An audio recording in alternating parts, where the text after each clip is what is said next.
가난하다고 사람이 안 한 건 아니잖아요. 너 같은 게 뭐라고 날 감싸주는 거야. 모두가 외면한 냄새나는 노숙자를 끝까지 지켜준 은행원. 그녀는 몰랐습니다. 자신이 손 닦아준 그 노인이 어떤 사람인지. 더러운 10원짜리 동전 하나가 그녀의 인생을 송두리째 바꿔놓을 줄은. 그 노숙자의 정체가 밝혀지는 순간 모든 것이 뒤집어집니다. 그는 대체 누구였을까요? 그리고 왜 거지 행색으로 은행에 나타난 걸까요? 사연 시작 전 구독과 좋아요를 눌러주시고 어디에서 보고 계신지 댓글로 알려주세요. 그곳에 행운이 가득하기를 바라겠습니다.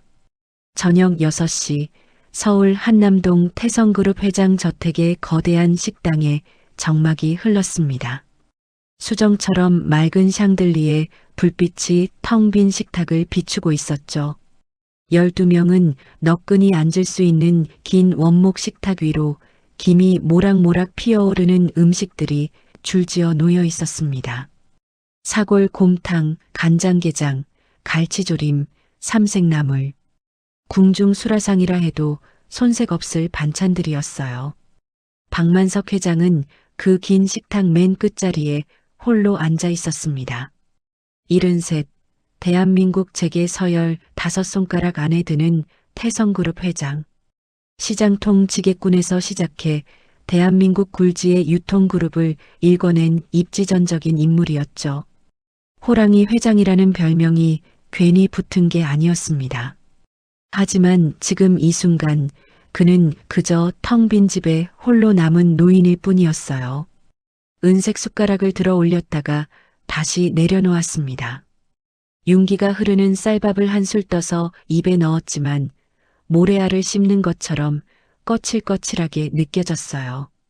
최고급 2000쌀인데도 목구멍으로 넘어가질 않았습니다. 그의 시선이 자연스럽게 맞은편으로 향했어요. 빈 의자가 유독 크게 보였죠. 그곳엔 언제나 아내가 앉아 있었습니다. 파마 머리에 연보랏빛 한복을 곱게 차려입고 따뜻한 미소로 여보, 오늘 하루는 어땠어요? 하고 묻던 사람. 50년 가까이 해로한 반려자. 그리고 5년 전 암으로 먼저 세상을 떠난 사람이었어요. 당신이 있을 땐 이 집이 참 따뜻했는데. 낮은 목소리가 공기 중에 흩어졌습니다. 대답할 사람은 없었죠. 반찬 중 멸치볶음에 박 회장의 시선이 머물렀어요. 자잘한 멸치에 고추, 마늘, 물엿을 넣고 달달하게 볶아낸 반찬이었습니다. 매일 올리라고 특별히 지시한 반찬이었죠. 아내가 가장 좋아했으니까요. 당신 기억나? 시장통에서 못판 멸치 가져다가 고추장에 볶아 먹었잖아. 그때 당신이 그랬지. 이 멸치볶음이면 밥새 공기도 뚝딱이라고. 박 회장은 잠시 말을 멈췄습니다. 목이 메어왔거든요. 나는 그때 맹세했어. 돈 벌어서 평생 멸치볶음 걱정 없이 해주겠다고. 근데 이제 당신이 없으니까 이게 무슨 소용이야. 화려한 저택, 사내 진미, 대한민국 10손가락 안에 드는 재력. 이 모든 것이 무슨 소용이겠어요. 함께 나눌 사람이 없는데 말입니다. 그때였습니다. 식당 문이 열리며 아들 민준이 들어왔어요. 32살 태성그룹의 젊은 후계자. 민준은 아버지와 닮은 구석이 별로 없었습니다. 어머니를 빼닮아 부드러운 이목구비에 온화한 눈빛을 가졌거든요. 평소에도 아버지 앞에서는 말을 아끼는 편이었는데 오늘따라 얼굴에 결연한 기색이 가득했어요. 아버지, 말씀드릴 게 있습니다. 민준의 목소리는 단호했지만 어딘가 떨림이 묻어 있었습니다. 박 회장은 아들을 바라보며 천천히 물을 한 모금 마셨어요. 뭐냐? 결혼하려고 합니다. 순간 박 회장의 손이 멈췄습니다. 물잔을 내려놓는 소리가 유독 크게 들렸죠. 솔직히 이 말을 기다린 지 오래였거든요. 이미 마음속으로 점 찍어둔 며느리 후보도 있었습니다. 협력사 최 사장의 딸 최지은. 집안도 학벌도 좋다고 들었죠. 드디어 철이 들었구나. 누구냐? 내가 생각하는 그 아이냐? 박 회장의 입가에 희미한 미소가 떠올랐습니다. 그러나 민준의 다음 말이 그 미소를 산산조각 냈어요. 아버지가 생각하시는 분이 아닙니다. 은행에서 만난 사람이에요. 민준은 숨을 깊이 들이쉬고 말을 이었습니다. 이소윤이에요. 29, 태성은행 영등포지점에서 일합니다. 부모님은 일찍 돌아가셨고 시장통에서 생선 장사를 하시던 할머니 손에서 자랐어요. 할머니마저 돌아가신 후엔 혼자 힘으로 대학을 나왔고요. 식당 안 공기가 순식간에 얼어붙었습니다. 박 회장의 표정이 돌처럼 굳어졌어요. 실내 온도가 몇 도는 내려간 것 같았죠. 은행원. 부모도 없고 배경도 없고. 박 회장의 목소리가 점점 낮아졌습니다. 위험 신호였죠. 그걸 사랑이라 부르냐? 내 배경 보고 접근한 꽃뱀이야. 아닙니다. 소윤이는 제가 누군지도 모르고 저를 대해줬어요. 따뜻하고 정직하고 누구보다 성실한 사람입니다. 따뜻함? 세상이 따뜻함으로 돌아가는 줄 아느냐? 사랑으로 밥이 나오고 사랑으로 회사가 굴러가더냐? 박 회장이 벌떡 일어섰습니다. 의자가 뒤로 밀리며 바닥에 긁히는 소리가 날카롭게 울렸죠.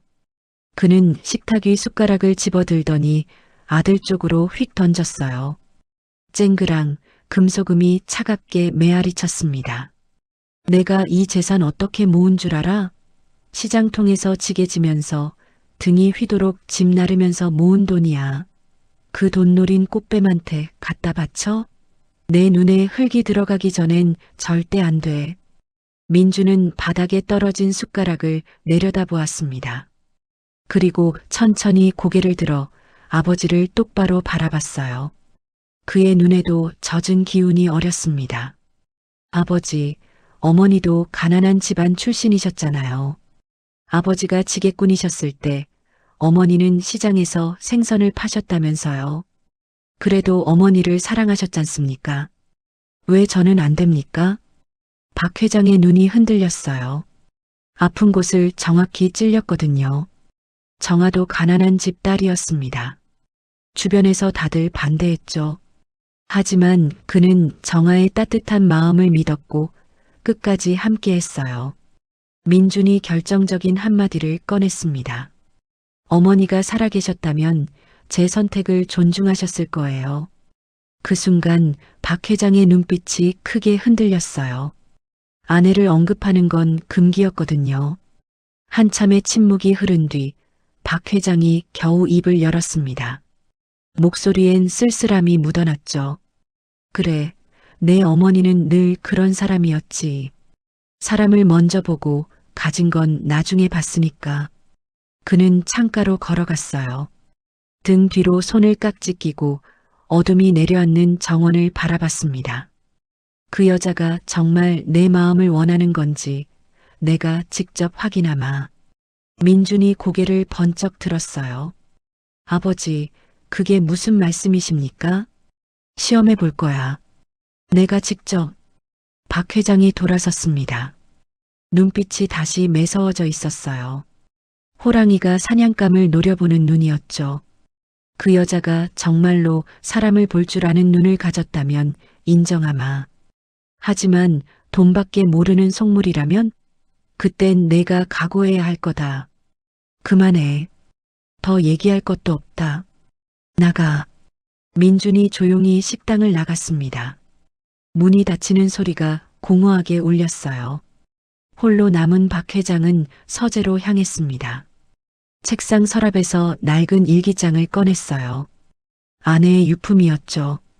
가죽 표지는 세월의 흔적으로 색이 발해 있었고 모서리는 달아 있었습니다. 마지막 장을 펼쳤어요. 정아의 글씨가 희미하게 남아 있었습니다. 사람의 크기는 가진 게 아니라 품은 거예요. 박 회장은 그 문장을 손끝으로 천천히 따라갔습니다. 정아의 체온이 아직도 남아있는 것 같았죠. 정아야, 당신 말이 맞는지 내가 직접 확인해 볼게. 그는 별채 창고로 향했어요. 수십 년간 쓰지 않는 물건들이 쌓인 먼지 가득한 공간이었습니다. 상자들을 뒤지다가 젊은 시절 현장에서 입었던 낡은 작업용 점퍼를 찾아냈어요. 기름때가 찌들고 소매가 달아해진 점퍼였죠. 흙먼지 묻은 낡은 작업화도 꺼냈습니다. 거울 앞에 선 그의 모습은 태성그룹 회장이 아니었어요. 금방이라도 역전 지하도에서 잠을 청할 것 같은 남루한 노인이었습니다. 좋아. 이 정도면 아무도 날 알아보지 못하겠지. 지갑에서 신용카드와 명함을 모두 빼냈습니다. 대신 구겨진 10,000원짜리 몇 장과 동전만 주머니에 넣었죠. 진심이면 가진 게 없어도 품이 있겠지. 그 여자가 정말 민준이가 말한 그런 사람인지 내 눈으로 확인해야겠어. 창밖으로 서울의 야경이 반짝였습니다. 하지만 그 불빛도 박 회장의 마음속 어둠을 밝히진 못했죠. 시험은 이미 시작되었습니다. 그리고 다음 날 태성은행 영등포 지점에는 박 회장보다 먼저 예상치 못한 손님들이 찾아오게 됩니다. 다음 날 오전 10시 태성은행 영등포 지점. 은행 문이 열리자마자 손님들이 하나둘 들어오기 시작했습니다. 창구 직원들은 분주하게 움직였고 대기 번호표를 뽑는 기계 소리가 규칙적으로 울렸죠. 소유는 세 번째 창구에 앉아 있었습니다. 단정하게 넘긴 머리, 깔끔한 유니폼, 그리고 누구에게나 한결같은 미소. 명찰에는 이소윤 주임이라고 적혀 있었어요. 부모님을 일찍 여의고 시장통에서 생선 장사를 하시던 할머니 손에서 자란 그녀였습니다. 할머니마저 돌아가신 후 혼자 힘으로 대학을 나오고 이 자리까지 왔죠. 가난의 서름을 뼈저리게 알기에 남루한 행색의 어르신들을 보면 돌아가신 할머니 생각에 더 챙기게 되는 사람이었어요. 그때였습니다. 은행 문이 벌컥 열리며 한 여자가 들어왔어요. 머리부터 발끝까지 명품으로 휘감은 모습이었습니다. 밍크 코트에 샤넬백, 손가락마다 반짝이는 다이아몬드 반지들. 그 뒤로 비슷한 차림의 젊은 여자가 따라왔죠. 강 여사와 그녀의 딸 최지은이었습니다. 구두 소리가 대리석 바닥에 유독 크게 울렸어요. 탁탁탁. 마치 자신의 존재를 과시하듯이요. 은행 안에 있던 사람들의 시선이 일제히 그쪽으로 쏠렸습니다. 아, 여기 책임자 누구야?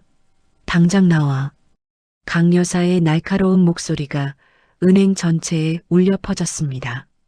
조용하던 은행이 순식간에 술렁거렸죠. 직원들은 서로 눈치를 보며 어쩔 줄 몰라 했어요. 내가 누군지 알아? 나 VIP야. 최 사장 부인이라고. 이 은행에 얼마를 맡겨놨는데 이런 대접을 받아야 돼? 강 여사는 태성그룹 협력사 최 사장의 부인이었습니다. 부동산 투기로 돈을 불린 전형적인 졸부 스타일이었죠.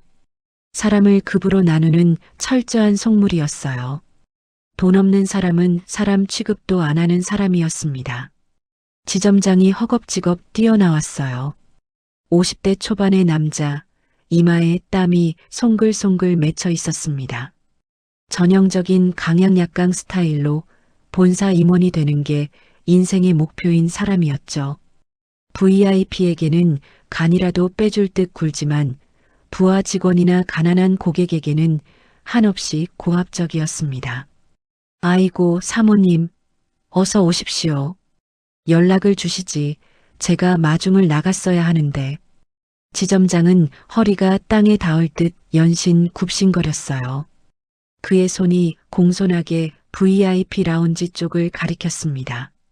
이쪽으로 모시겠습니다. 편하게 앉으셔서 차 한 잔 드시면서 말씀해 주세요. VIP 라운지는 일반 객장과 분리된 공간이었어요. 고급 가죽 소파와 은은한 조명, 갓 내린 커피 향기가 가득했죠. 강 여사와 지은이 소파에 깊숙이 앉았습니다. 지점장이 조심스럽게 물었어요. 오늘은 어떤 일로 방문해 주셨습니까? 강 여사가 가방에서 무언가를 꺼냈습니다. 명품 백이었어요. 매장에서 갓 나온 듯 포장도 그대로였죠. 그걸 테이블 위로 슬쩍 밀었습니다. 지점장님, 작은 성이에요. 받아두세요. 지점장의 눈이 번쩍 빛났습니다. 하지만 겉으론 당황한 척 손사래를 쳤죠. 아이고, 이런 걸 왜?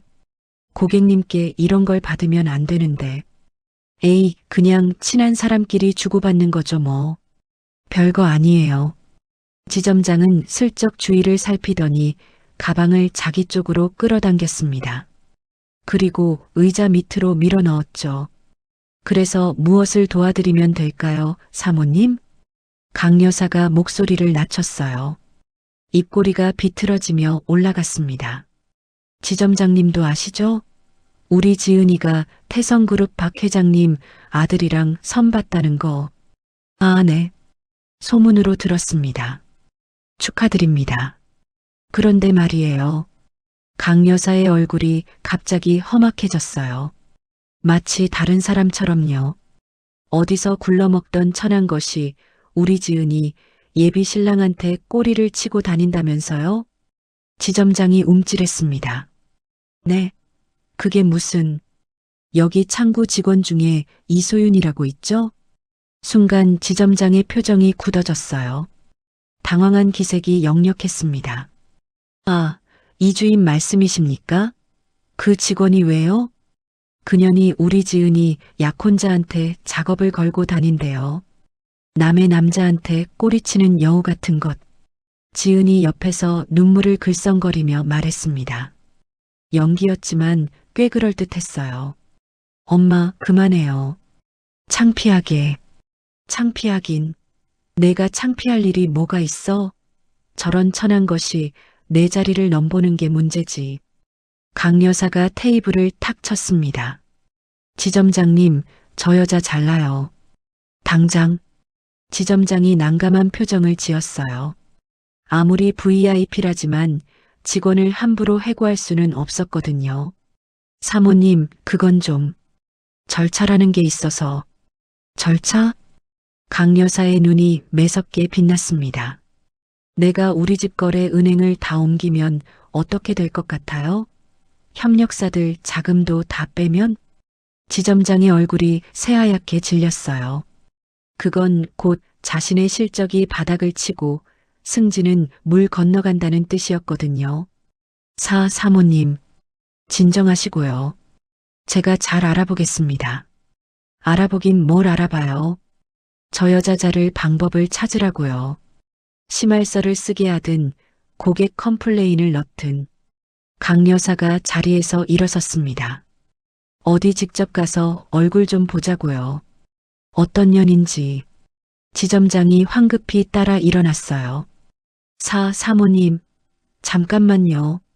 하지만 강 여사는 이미 VIP 라운지를 나서고 있었습니다.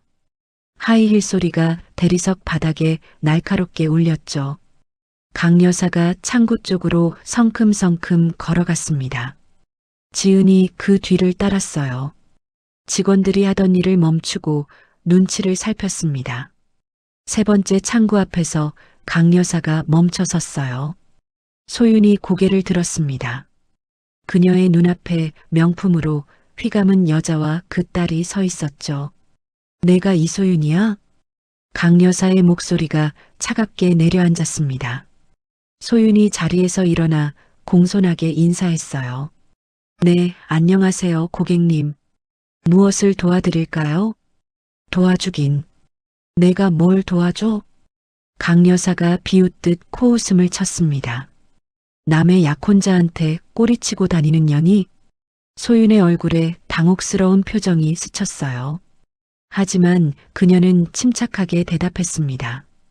고객님, 무슨 말씀이신지 잘 모르겠습니다. 모르긴 뭘 몰라. 박민준 씨 알지? 태성그룹 후계자. 은행 안에 있던 사람들이 일제히 고개를 돌렸습니다. 수군거리는 소리가 퍼졌죠. 소윤의 표정이 살짝 굳어졌어요.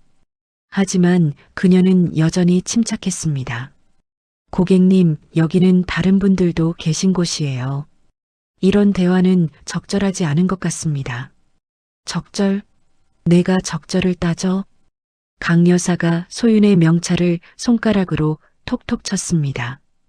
부모도 없고 배경도 없는 것이 어디서 재벌가 도련님한테 눈을 굴려? 주제를 알아야지. 소윤의 어깨가 미세하게 떨렸어요. 가난하다고 부모가 없다고 무시당하던 어린 시절의 기억이 스쳤죠. 하지만 그녀는 주먹을 꽉 쥐고 참았습니다. 고객님, 저는 지금 업무 중입니다. 개인적인 말씀은 삼가해 주세요. 업무? 남자 꼬시는 게 내 업무야? 지은이 옆에서 눈물을 글썽거리며 말했어요. 엄마, 됐어. 저런 애한테 뭘 바라겠어. 가정교육도 못 받은 애한테. 그 말에 소윤의 눈빛이 흔들렸습니다. 돌아가신 할머니 생각이 났거든요. 시장통에서 생선 팔며 손녀를 키우시던 할머니. 비록 가난했지만 늘 바른 길을 가르쳐 주셨죠. 소윤은 눈물을 꾹 삼키며 대답했습니다. 저는 할머니 손에서 자랐습니다. 부모님은 안 계시지만 가정교육은 받았어요. 남의 물건을 탐하지 말라고, 당당하게 살라고 그렇게 배웠습니다. 강 여사가 피식 웃었어요. 어머 봐라. 배운 건 있어서 말대꾸는 잘하네. 그때 지점장이 헐레벌떡 뛰어왔습니다. 사모님, 여기서 이러시면 다른 고객분들도 계시고. 강 여사가 지점장을 노려봤어요. 됐어요. 오늘은 여기까지만 하죠. 근데 이 여자 내 눈에 다시 띄면 가만 안 둘 거야. 강 여사가 몸을 돌렸습니다. 하이힐 소리가 멀어져 갔어요. 지은이 가기 전에 소윤 앞에서 멈춰 섰습니다. 아무도 듣지 못하게 작은 목소리로 속삭였어요. 민준 오빠는 내 거야. 내가 아무리 발버둥 쳐도 안 돼. 조신하게 살아. 지은이 콧방귀를 뀌며 사라졌습니다. 은행 안에 어색한 정적이 흘렀어요. 다른 직원들은 쳐다보지도 못하고 고개를 숙였죠. 소윤은 혼자 그 자리에 서 있었습니다. 지점장이 다가와 낮은 목소리로 말했어요. 이주임, 나중에 내 사무실로 와. 차가운 목소리였습니다. 그 안에 불길한 예감이 담겨 있었죠. 소윤은 대답 대신 고개만 끄덕였어요. 그리고 다시 창구에 앉았습니다. 떨리는 손으로 서류를 정리했죠. 눈물이 차올랐지만 꾹 참았습니다. 이 자리는 그녀가 할머니 없이 혼자 버텨온 시간들의 결과였으니까요. 그녀는 몰랐습니다. 방금 그 모든 장면을 지켜본 사람이 있었다는 걸. 은행 구석 대기석에서 낡은 점퍼를 입은 노인 하나가 조용히 그 광경을 지켜보고 있었어요. 박만석 회장이었습니다. 아들이 사랑하는 여자의 진짜 모습을 확인하러 온 거였죠. 그의 눈빛이 복잡하게 흔들렸습니다. 그리고 바로 그 순간 노인이 천천히 자리에서 일어났습니다. 박만석 회장은 대기석에서 천천히 몸을 일으켰습니다. 낡은 점퍼에서는 며칠 묵은 쉰내가 진동했어요. 일부러 입지 않던 옷을 꺼내 입고 막걸리까지 뿌려놓은 터였죠. 구멍난 양말에 흙 묻은 장화, 헝클어진 머리카락. 거울 앞에서 확인했을 때 그 자신도 놀랄 만큼 완벽한 변장이었습니다. 아까 강 여사 모녀가 소윤에게 쏟아낸 모욕을 지켜봤어요. 그 와중에도 소윤은 울지 않았습니다. 주먹을 꽉 쥐고 참았죠. 그 모습이 박 회장의 뇌리에 깊이 박혔어요. 하지만 아직 확신하기엔 일렀습니다. 사람은 상황에 따라 달라지는 법이니까요. 진짜 시험은 지금부터였죠. 박 회장이 창고 쪽으로 걸음을 옮기기 시작했습니다. 구부정한 자세로 느릿느릿 걸었어요. 발을 질질 끌면서요. 그가 움직이자마자 주변 사람들이 코를 막기 시작했습니다. 진동하는 악취 때문이었죠. 어휴, 뭐야, 저 냄새. 노숙자 아니야? 수군거리는 소리가 여기저기서 들려왔어요. 대기석에 앉아있던 사람들이 홍해가 갈라지듯 양옆으로 피했습니다. 어떤 사람은 대놓고 인상을 찌푸렸고 어떤 사람은 손수건으로 코를 막았죠. 경비원이 재빨리 다가왔습니다. 덩치 좋은 사내였어요. 그가 박 회장의 앞을 막아섰죠. 어르신, 여긴 곤란합니다. 나가주세요. 박 회장은 일부러 목소리를 떨리게 했어요. 노인 특유의 허약한 말투를 흉내냈습니다. 나도 손님이야. 돈 있다고. 여기 통장 만들러 왔어. 통장이요? 어르신 상태로는 좀. 경비원이 코를 막으며 한 발짝 물러섰습니다. 주변 고객들의 눈치를 보는 게 역력했죠. 다른 손님들이 불편해하세요. 다음에 다시 오시죠. 왜? 나도 손님인데 왜 못 들어가? 박 회장이 목소리를 높였습니다. 일부러 소란을 피우는 거였어요. 더 많은 사람들이 이쪽을 쳐다봤죠. 지점장이 소리를 듣고 사무실에서 나왔습니다. 상황을 파악하자마자 얼굴이 일그러졌어요. 뭐야 이게? 어디서 이런 사람이 들어온 거야?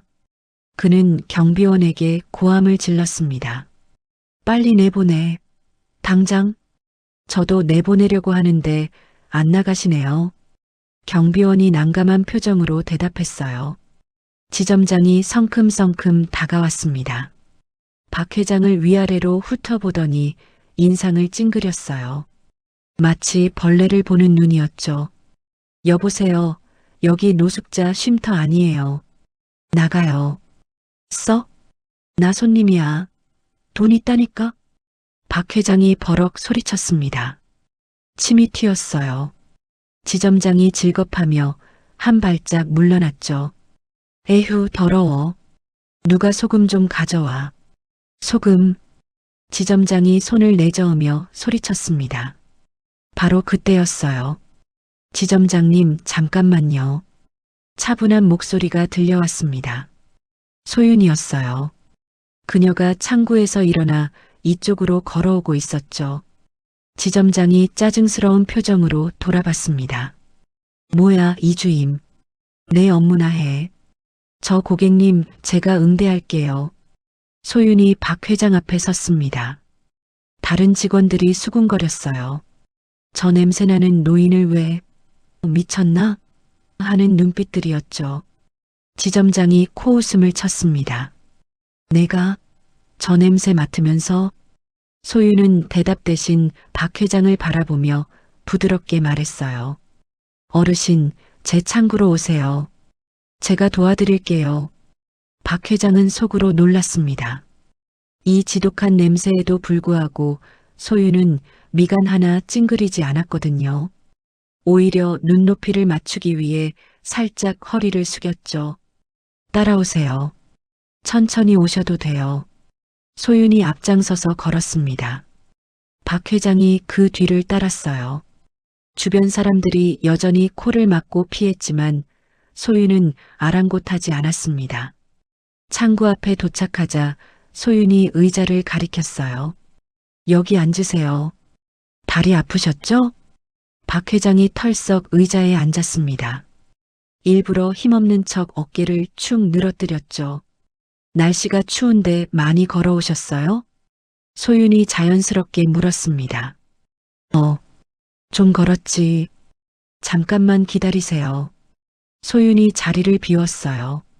잠시 후 따뜻한 차를 들고 돌아왔습니다. 종이컵이 아니라 도자기 잔에 담아서요. 드세요. 몸 좀 녹이시고요. 박 회장은 차를 받아들었습니다. 따뜻한 온기가 손바닥으로 전해졌죠. 그는 소윤의 얼굴을 슬쩍 올려다봤어요. 진심 어린 걱정이 담긴 눈빛이었습니다. 그래서 어떤 일로 오셨어요? 소윤이 물었습니다. 박 회장은 품속에서 검은 비닐봉지를 꺼냈어요. 안에서 찰랑거리는 소리가 났습니다. 이거 입금하고 싶은데. 소윤이 봉지를 받았어요. 열어보니 동전이 가득했습니다. 10원짜리, 50원짜리, 100원짜리가 뒤섞여 있었죠.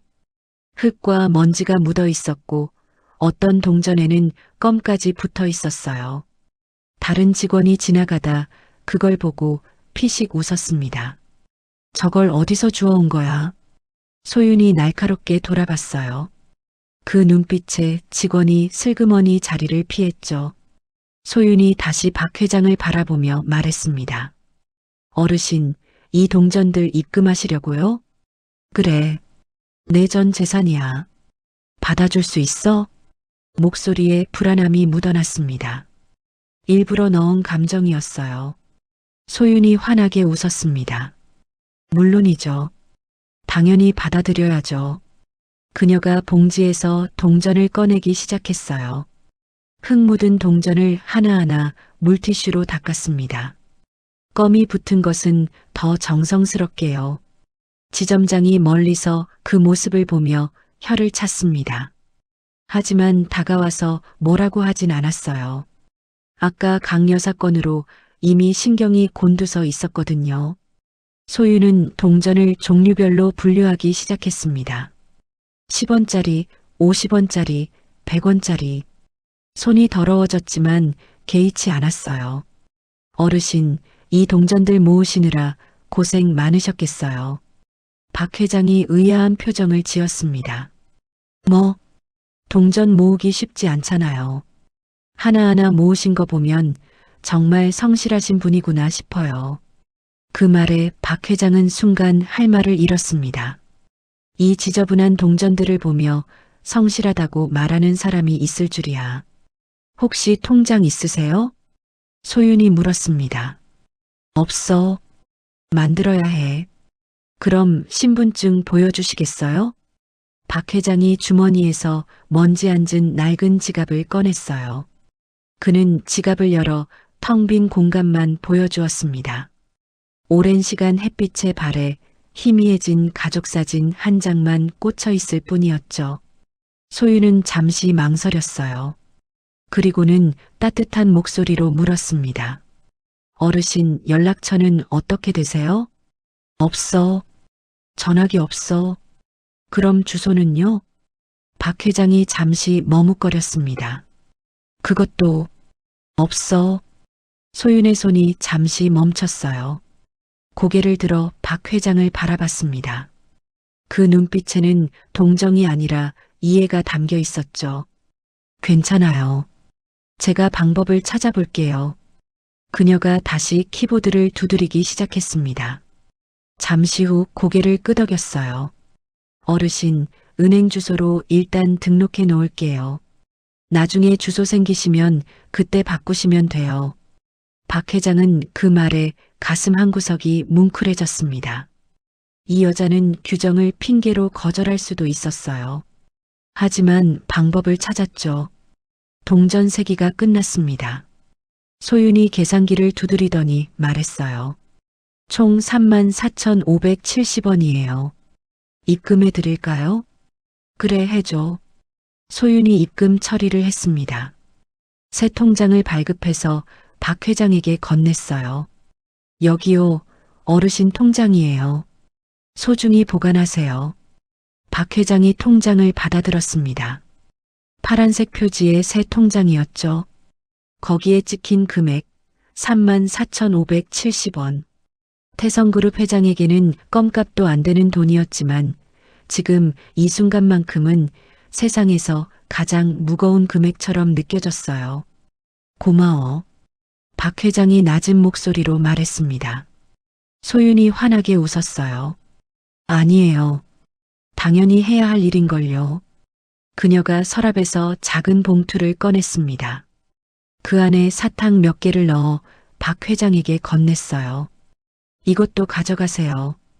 단 거 드시면 기운 나실 거예요. 박 회장은 봉투를 받아들고 소윤의 얼굴을 가만히 바라봤습니다. 이 여자는 진짜였어요. 연기가 아니었습니다. 냄새나는 노숙자에게 차를 대접하고 더러운 동전을 정성껏 닦고 사탕까지 챙겨주는 사람. 아들 민준이 왜 이 여자를 사랑하는지 조금 알 것 같았습니다. 하지만 아직 끝이 아니었어요. 박 회장이 자리에서 일어나려는 순간 은행 문이 벌컥 열렸습니다.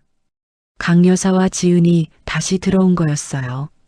강 여사의 손에는 명품 가방이 들려 있었고 얼굴에는 도끼가 가득했습니다. 아까 그년 어딨어? 아직 얘기 안 끝났어. 지점장이 허겁지겁 뛰어나왔습니다. 사모님, 왜 또 오셨어요? 강 여사가 창고 쪽을 훑어보다가 소윤을 발견했어요. 그리고 그 옆에 앉아있는 남루한 노인도요. 강 여사의 입꼬리가 비틀어지며 올라갔습니다. 어머, 저것 봐. 거지 손님이랑 붙어있네? 역시 끼리끼리 노는구나. 그녀가 성큼성큼 소윤의 창구로 다가왔습니다. 코를 막으며 인상을 찡그렸죠. 뭐야 이 냄새. 시궁창에서 굴러왔어? 박 회장이 자리에서 벌떡 일어났습니다. 뭐라고? 누가 시궁창이야? 강 여사가 피식 웃었어요. 어머, 말은 할 줄 아네. 거지 주제에. 분위기가 험악하게 흘러가고 있었습니다. 은행 안의 모든 시선이 이쪽으로 쏠렸죠. 소윤이 자리에서 일어났습니다. 그녀가 박 회장과 강 여사 사이에 섰어요. 고객님, 여기서 이러시면 안 됩니다. 뭐? 내가 나한테 짓이야?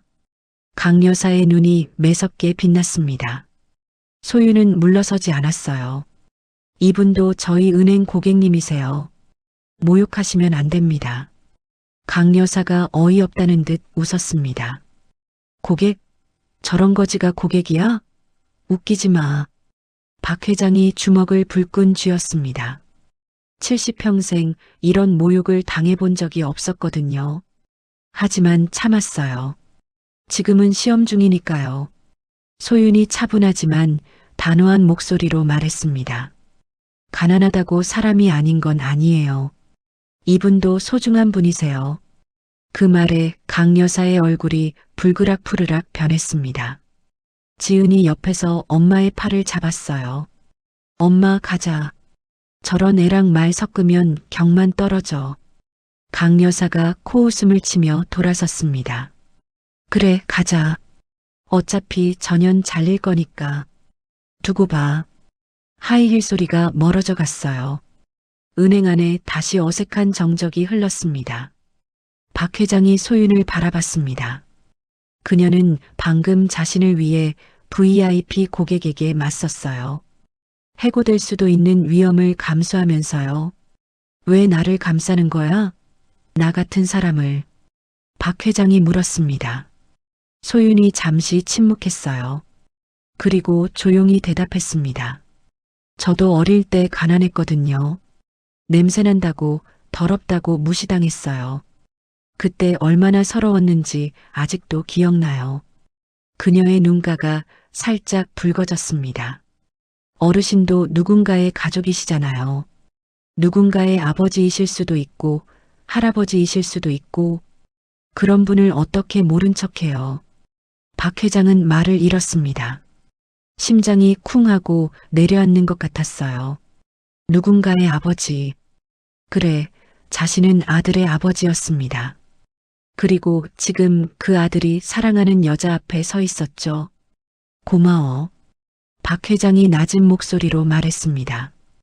이번에는 연기가 아니었어요. 소윤이 다시 환하게 웃었습니다. 아니에요. 또 오세요. 언제든지 도와드릴게요. 박 회장이 통장과 사탕 봉투를 들고 천천히 은행을 나섰습니다. 문을 나서기 전에 한번 뒤를 돌아봤어요. 소윤은 이미 다음 고객을 응대하고 있었습니다. 여전히 밝은 미소로요. 마치 방금 전의 일이 특별한 일이 아니라는 듯이 박 회장의 입가에 희미한 미소가 떠올랐습니다. 정아, 당신이 말한 사람의 품이 이런 거였구나. 하지만 시험은 아직 끝나지 않았어요. 박 회장은 다음 계획을 머릿속으로 그리며 은행을 빠져나왔습니다. 이번에는 더 어려운 상황을 만들어 볼 생각이었죠. 과연 소유는 어떤 상황에서도 흔들리지 않을까요? 그리고 바로 며칠 뒤 은행에는 더 큰 소동이 벌어지게 됩니다. 며칠 후 박만석 회장은 다시 태성은행 영등포 지점을 찾았습니다. 이번에는 지난번보다 더 초라한 모습이었어요. 낡은 점퍼는 그대로였지만 얼굴에는 며칠은 씻지 않은 듯한 때가 끼어 있었고 머리는 더욱 헝클어져 있었습니다. 손에는 찢어진 검은 비닐봉지가 들려 있었죠. 안에서 찰그랑거리는 소리가 났어요. 은행 안으로 들어서자 여러 시선이 그에게 쏠렸습니다. 대부분은 불쾌한 표정이었죠. 누군가는 대놓고 코를 막았고 또 누군가는 자리를 피했어요. 경비원이 다가왔습니다. 표정이 딱딱했죠. 어르신, 또 오셨습니까? 오늘은 무슨 일로? 돈 입금하러 왔어. 박 회장이 퉁명스럽게 대답했습니다. 경비원이 의심스러운 눈초리로 그를 훑어봤어요. 그때 지점장이 사무실에서 나왔습니다. 박 회장을 보자마자 얼굴이 일그러졌죠. 아니, 저 사람 또 왔어? 지난번에도 난리치더니. 지점장이 성큼성큼 다가왔습니다. 손을 내저으며 쫓아내려 했어요. 여보세요. 여기 자주 오시면 곤란해요. 다른 손님들 불편해하잖아요. 박 회장이 버럭 소리쳤습니다. 나도 손님이야. 돈 있다니까? 그러더니 품속에서 검은 비닐봉지를 꺼냈어요. 그리고 로비 한가운데 바닥에 확 쏟아부었습니다. 차르르 짤그랑. 흙과 먼지가 묻은 동전 수백 개가 대리석 바닥에 나뒹굴었어요. 10원짜리, 50원짜리가 뒤섞여 사방으로 흩어졌습니다. 어떤 동전에는 껌이 붙어 있었고 어떤 것은 녹이 슬어 있었죠. 은행 안이 순식간에 소란스러워졌습니다. 고객들이 비명을 지르며 뒤로 물러났어요. 뭐야 저 사람. 미친 거 아니야? 지점장의 얼굴이 불그락푸르락 변했습니다. 이게 뭐 하는 짓이야? 당장 치워요. 박 회장이 바닥에 쪼그려 앉으며 소리쳤어요. 내 전 재산이야. 입금해줘. 왜 안 받아주는 거야? 일부러 떼를 쓰는 거였습니다. 직원들이 어떻게 반응하는지, 특히 소윤이 어떻게 하는지 보려고요. 지점장이 경비원에게 소리쳤습니다. 뭐해? 빨리 내보내. 영업 방해로 경찰 부를까요? 그래, 불러. 당장. 직원들도 웅성거리기 시작했어요. 하지만 아무도 다가오지 않았습니다. 더러운 동전을 만지기 싫었던 거죠. 바로 그때였습니다. 잠깐만요. 차분한 목소리가 들려왔어요. 소윤이었습니다. 그녀가 창구에서 일어나 이쪽으로 걸어오고 있었죠. 지점장이 짜증스러운 표정으로 돌아봤습니다. 이주임, 내 업무나 해. 이건 내가 처리할 테니까. 제가 도와드릴게요. 소윤이 단호하게 말했습니다. 그리고 모두가 경악하는 가운데 치마 정장 차림으로 바닥에 무릎을 꿇었어요. 주변에서 숨소리가 멎었습니다. 소윤이 맨손으로 더러운 동전을 줍기 시작했거든요. 이주임, 뭐 하는 거야? 더러워. 지점장이 소리쳤지만 소윤은 아랑곳하지 않았습니다. 동전을 하나하나 주워 손에 모았어요. 박 회장이 일부러 그녀를 밀쳤습니다. 저리 가. 더럽다고. 냄새난다고. 소윤은 밀려나면서도 다시 동전을 주었어요. 그리고 화사하게 웃으며 말했습니다. 어르신 괜찮아요. 피땀 흘려 모으신 귀한 돈인데 어떻게 더러워요. 제가 깨끗이 닦아드릴게요. 그녀가 주머니에서 물티슈를 꺼냈습니다. 동전을 하나하나 정성스럽게 닦기 시작했어요. 흙이 묻은 것, 껌이 붙은 것, 녹이 쓴 것. 가리지 않고 모두 닦았죠. 박 회장은 그 모습을 멍하니 바라봤습니다. 이 여자는 진짜였어요. 연기가 아니었습니다. 소윤이 동전을 다 주운 뒤 박 회장의 손을 잡았습니다. 흙투성이인 그 손을요. 그리고 물티슈로 조심스럽게 닦아주기 시작했어요. 어르신, 손이 많이 거치셨네요. 고생 많으셨죠? 박 회장의 심장이 쿵 하고 내려앉았습니다. 이 따뜻한 손길에서 가난했던 시절 시장통에서 생선 팔며 자신을 키운 돌아가신 어머니의 거친 손길이 느껴졌거든요. 왜 이러는 거야? 나 같은 사람한테. 박 회장이 떨리는 목소리로 물었습니다. 소윤이 잠시 손을 멈추고 그를 바라봤어요. 눈빛이 맑고 따뜻했습니다. 저도 어릴 때 가난했거든요. 할머니랑 시장에서 살았어요. 냄새난다고 더럽다고 무시당할 때마다 얼마나 서러웠는지 몰라요. 그녀의 목소리가 살짝 떨렸습니다. 그때 누군가 따뜻하게 대해줬다면 얼마나 좋았을까 늘 생각했어요. 그래서 저는 그런 사람이 되고 싶었어요. 박 회장은 말을 잃었습니다. 가슴 한가운데가 뜨거워지는 것 같았어요. 소윤이 다시 미소 지으며 말했습니다. 자, 이제 창구로 가시죠. 동전 입금해 드릴게요. 그녀가 박 회장의 팔을 부축해 일으켜 세웠습니다. 그리고 천천히 창구로 안내했어요. 지점장이 어이없다는 표정으로 지켜봤지만 더 이상 뭐라고 하지는 않았습니다. 다른 직원들도 수군거렸지만 소윤은 개의치 않았어요. 창구에 앉은 소윤이 동전을 세기 시작했습니다. 하나하나 정성스럽게요. 어르신, 총 42,350원이에요. 지난번 잔액이랑 합치면 76,920원이 되시네요. 그래. 박 회장이 멍하니 대답했습니다. 소윤이 통장에 입금 처리를 하고 건네줬어요. 여기요. 잘 보관하세요. 박 회장이 통장을 받아들었습니다. 파란 표지에 찍힌 금액 76,920원. 태성그룹 회장에게는 먼지만도 못한 돈이었어요. 하지만 지금 이 순간 그 어떤 수표보다 무겁게 느껴졌습니다. 고마워. 박 회장이 진심을 담아 말했습니다. 소윤이 환하게 웃었어요. 아니에요. 또 오세요. 언제든 환영이에요. 박 회장이 자리에서 일어나 은행을 나서려는 순간이었습니다. 은행 문이 벌컥 열리며 강 여사와 지은이 들어왔어요. 강 여사의 손에는 명품 가방이 들려 있었고 얼굴에는 도끼가 서려 있었습니다. 강 여사가 박 회장을 보자마자 코를 막으며 비명을 질렀어요. 어머, 뭐야 이 냄새. 아직도 저 거지가 여기 있어? 지은이 옆에서 부채질을 하며 인상을 찡그렸습니다. 엄마, 빨리 볼일 보고 가자. 냄새 때문에 머리 아파. 강 여사가 소파에 가방을 툭 내려놓고 화장실로 향했습니다. 지은은 소윤의 창구 쪽을 노려보며 자리에 앉았죠. 박 회장은 출구 근처에서 걸음을 멈췄습니다. 뭔가 불길한 예감이 들었거든요. 잠시 후 화장실에서 돌아온 강 여사가 갑자기 비명을 질렀습니다. 내 반지, 3캐럿 다이아 반지 어디 갔어? 은행 안이 순식간에 얼어붙었어요.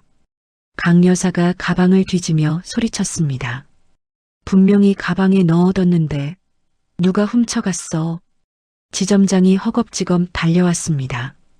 사모님 진정하시고요. 잘 찾아보시면. 찾아봤어. 없다고. 강 여사의 눈이 로비를 훑었습니다. 그리고 출구 근처에 서 있는 박 회장에게 멈췄어요. 야, 저거지. 내가 훔쳤지? 박 회장이 어이없다는 표정을 지었습니다. 뭐라고? 내가 왜? 강 여사가 성큼성큼 다가왔어요. 손가락으로 박 회장을 가리키며 소리쳤습니다. 너 아까 내 가방 근처에 있었잖아. 내가 훔친 거야. 지은이 옆에서 기름을 부었습니다. 엄마, 나 봤어. 아까 저 거지가 엄마 가방 쪽으로 가는 거. 새빨간 거짓말이었어요. 하지만 강 여사는 확신에 찬 표정으로 고개를 끄덕였습니다. 그것 봐. 경찰 불러. 저거지 잡아. 은행 안이 아수라장이 됐습니다. 고객들이 웅성거리고 직원들은 어쩔 줄 몰라 했어요. 지점장이 곤란한 표정으로 말했습니다. 사모님, 일단 CCTV를 확인해 보시죠. CCTV고 뭐고, 저놈이 범인이야. 강 여사가 박 회장의 멱살을 잡으려 했습니다. 박 회장이 뒤로 물러섰어요. 70평생 이런 모욕은 처음이었습니다. 주먹이 부르르 떨렸지만 꾹 참았어요. 지금은 시험 중이니까요. 그때 소윤이 자리에서 벌떡 일어났습니다. 잠깐만요. 그녀가 박 회장 앞을 가로막으며 강 여사와 마주 섰어요. 증거도 없이 사람을 도둑으로 모시면 안 됩니다. 강 여사가 눈을 부라렸습니다. 뭐, 내가 지금 나한테 대들어? 소윤은 물러서지 않았어요. 대드는 게 아니라 사실을 말씀드리는 거예요. 이분은 아까 제 창구에서 입금하고 계셨어요. 고객님 가방 근처에도 안 가셨고요. 거짓말. 우리 지은이가 봤다잖아. 소윤이 지은을 똑바로 바라봤습니다. 정말 보셨어요? 정확히 어느 시점에요? 지은이 움찔했어요. 말이 막힌 거죠. 강 여사가 이를 갈며 말했습니다. 좋아. 그럼 저거지 몸수색해. 반지 나오면 어쩔 거야. 분위기가 험악하게 흘러가고 있었습니다. 지점장도 강 여사 편을 들 것 같은 눈치였어요. 박 회장은 소윤의 뒷모습을 바라봤습니다. 이 여자는 자신을 위해 VIP 고객에게 맞서고 있었어요. 해고될 수도 있는 위험을 감수하면서요. 과연 끝까지 버틸 수 있을까? 시험은 이제 막 시작이었습니다. 강 여사가 박 회장을 향해 한 발짝 더 다가왔습니다. 몸수색 안 하면 경찰 부를 거야. 3캐럿짜리 다이아몬드가 얼마인 줄 알아? 지점장이 눈치를 보며 끼어들었어요. 사모님 말씀대로 일단 확인을 해보는 게. 소윤이 팔을 벌려 박 회장 앞을 완전히 가로막았습니다. 작은 체구였지만 그 자세만큼은 흔들림이 없었어요. 안 됩니다. 증거 없이 사람을 범인 취급하시면 안 돼요. 강 여사의 얼굴이 불그락푸르락 변했습니다. 뭐야, 인연이 진짜. 아까부터 왜 저거지만 감싸고 돌아? 지은이 옆에서 독을 품은 목소리로 말했어요. 엄마, 혹시 저 둘이 한패 아닐까? 눈짓 교환하는 거 내가 봤어. 전현이 시켜서 훔친 거야. 새빨간 거짓말이었습니다. 하지만 강 여사는 눈을 번뜩이며 고개를 끄덕였어요. 그래, 공범이구나. 지점장, 저 두 사람 다 잡아도. 은행 안이 술렁거렸습니다. 고객들이 수군거리고 몇몇은 휴대폰을 꺼내 몰래 촬영하기 시작했어요. 지점장이 난감한 표정을 지으며 소윤에게 다가왔습니다. 이주임, 일단 물러나 있어.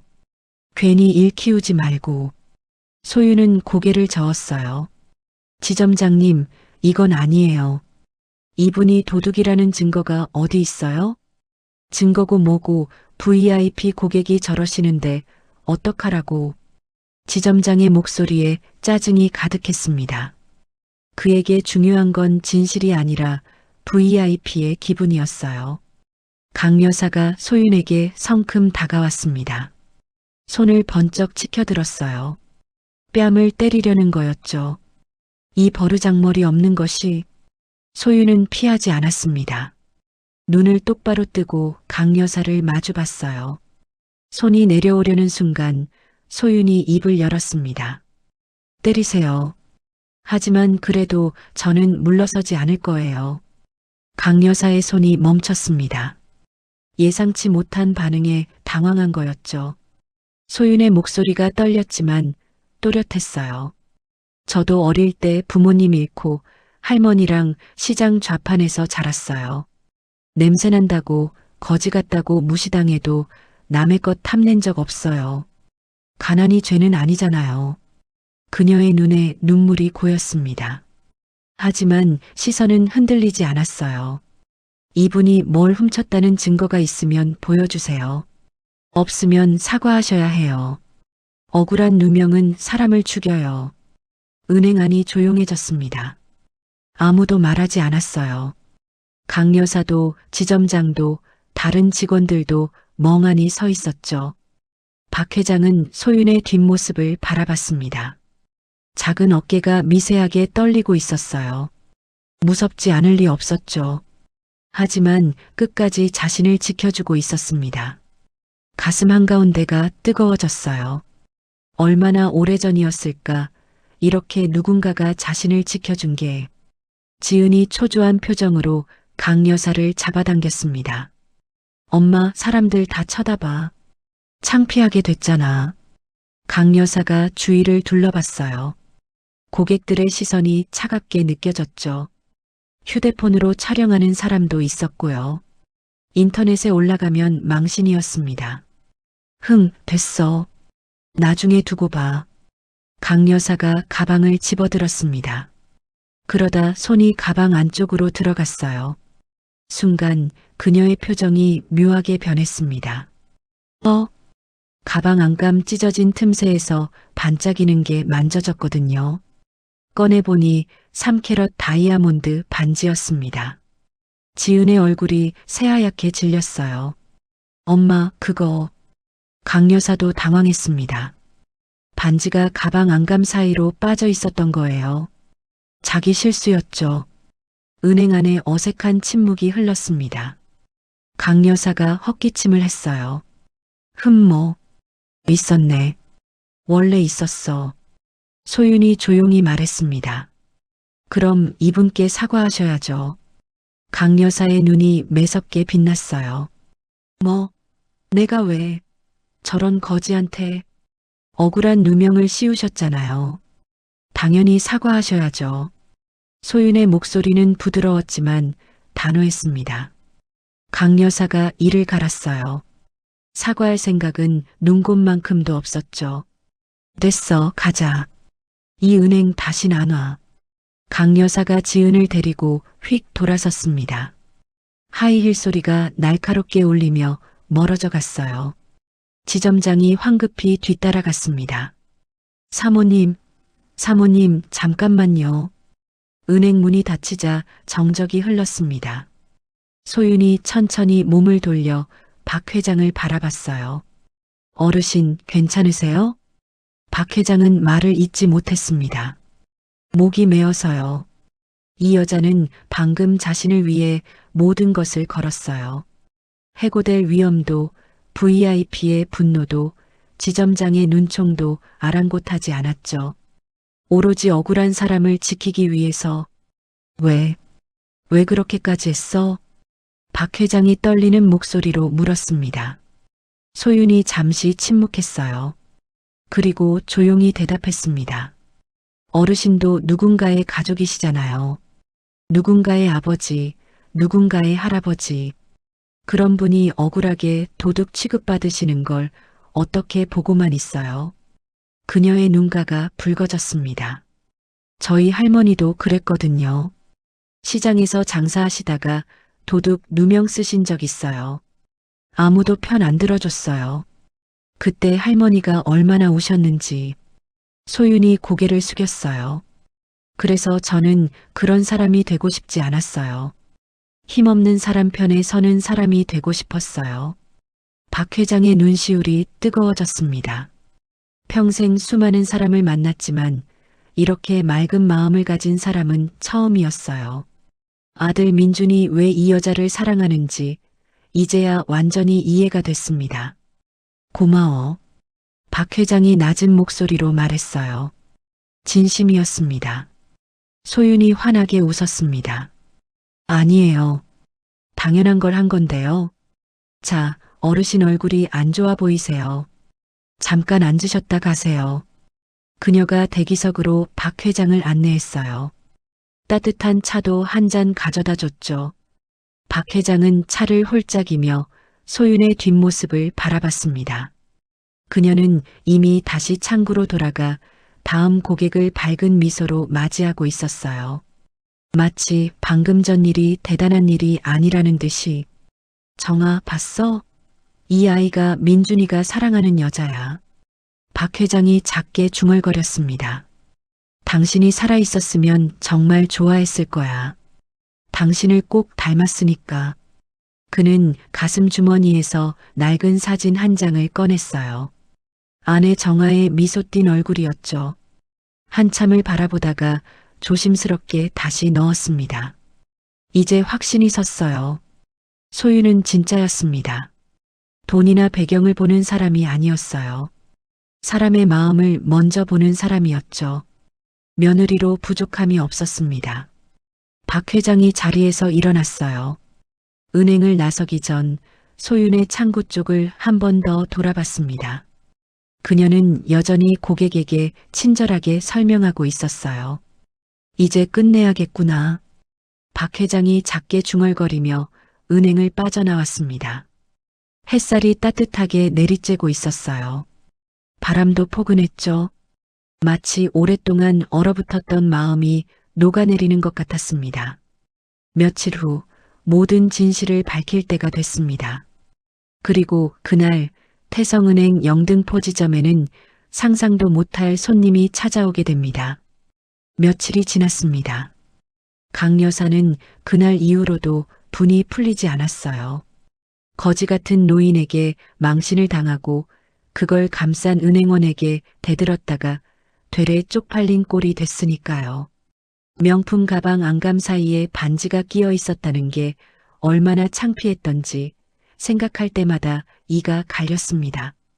게다가 소윤이라는 그 여자가 자기 딸 지은의 예비 신랑한테 꼬리를 친다는 사실도 잊을 수 없었어요. 아들의 여자를 시험하러 온 박 회장의 존재는 까맣게 모른 채 강 여사는 오직 복수만 생각하고 있었죠. 전현을 어떻게든 쫓아내야 해. 강 여사가 이를 갈았습니다. 지은이 옆에서 고개를 끄덕였어요. 엄마, 내가 방법을 찾았어. 이번엔 확실하게 전현을 엮을 수 있어. 모녀의 눈빛이 음흉하게 빛났습니다. 다음 날 오후 2시 태성은행 영등포 지점. 은행 문이 열리며 강 여사와 지은이 들어왔습니다. 지난번과는 달리 표정이 차분했어요. 오히려 여유로워 보이기까지 했죠. 강 여사가 VIP 라운지로 향하며 직원에게 말했습니다. 지점장님 계시지? 잠깐 뵙고 싶은데. 직원이 허겁지겁 지점장을 불렀어요. 지점장이 달려나왔습니다. 아이고, 사모님. 지난번 일은 정말 죄송했습니다. 제가 직원 관리를 했어요. 그 얘기하러 온 거 아니에요. 강 여사가 손을 내저으며 말했습니다. 오늘은 큰 거래가 있어서 왔어요. 예금 5억 추가하려고요. 지점장의 눈이 휘둥그레졌어요. 5억이라니. 이번 달 실적이 단숨에 해결되는 금액이었습니다. 아, 감사합니다. 제가 직접 모시겠습니다. 강 여사가 지점장과 함께 VIP 라운지로 들어갔어요. 지은은 객장 소파에 앉았습니다. 지은이 손목에 찬 다이아몬드 팔찌를 만지작거렸어요. 눈빛이 날카롭게 소윤의 창구 쪽을 훑쳤습니다. 오늘 확실히 끝내줄게. 지은은 가방에서 작은 벨벳 상자를 꺼냈어요. 안에는 5캐럿짜리 다이아몬드 반지가 들어 있었습니다. 엄마가 이번 작전을 위해 빌려온 거였죠. 지은이 슬쩍 자리에서 일어났습니다. 화장실에 가는 척하며 객장을 가로질렀어요. 소윤의 창구 앞을 지나가면서 일부러 비틀거렸습니다. 아! 지은이 소윤의 창구 앞 바닥에 벨벳 상자를 떨어뜨렸어요. 상자가 열리며 반지가 굴러나왔죠. 소윤이 고개를 들었습니다. 고객님, 괜찮으세요? 지은이 황급히 반지를 주었어요. 아, 네. 괜찮아요. 손이 미끄러워서. 그녀는 반지를 상자에 넣으며 소윤을 힐끗 봤습니다. 그리고 빠르게 화장실로 향했어요. 잠시 후 지은이 화장실에서 나왔습니다. 이번엔 손에 반지 상자가 없었어요. 그녀가 소파로 돌아와 앉았습니다. 입꼬리가 살짝 올라갔어요. 10분쯤 지났을까요? 지은이 갑자기 가방을 뒤지기 시작했습니다. 점점 표정이 다급해졌어요. 없어, 없어. 지은이 벌떡 일어났습니다. 엄마, 엄마. VIP 라운지 문이 열리며 강 여사가 나왔어요. 왜 그래, 지은아? 반지, 5캐럿 반지가 없어졌어. 은행 안이 술렁거렸습니다. 지난번 소동이 아직 기억에 생생했거든요. 강 여사의 얼굴이 일그러졌어요. 물론 연기였죠. 뭐라고? 그 비싼 반지가? 지은이 울먹이며 말했습니다. 아까 화장실 가다가 떨어뜨렸는데 분명히 주워서 가방에 넣었거든요. 근데 없어. 강 여사가 객장을 훑어봤어요. 그리고 소윤의 창구에서 멈췄습니다. 아까 어디서 떨어뜨렸다고? 저기, 저 창구 앞에서요. 강 여사가 성큼성큼 소윤에게 다가왔습니다. 당신 아까 우리 딸이 반지 떨어뜨린 거 봤지? 소윤이 고개를 끄덕였어요. 네, 봤어요. 고객님이 주워서 가지고 가셨는데요. 근데 지금 없어. 어디 갔을까? 강 여사의 눈빛이 날카로워졌어요. 혹시 당신이 가져간 거 아니야? 소윤의 표정이 굳어졌습니다. 네, 무슨 말씀이세요? 우리 딸이 반지 떨어뜨렸을 때 내가 제일 가까이 있었잖아. 내가 슬쩍한 거 아니야?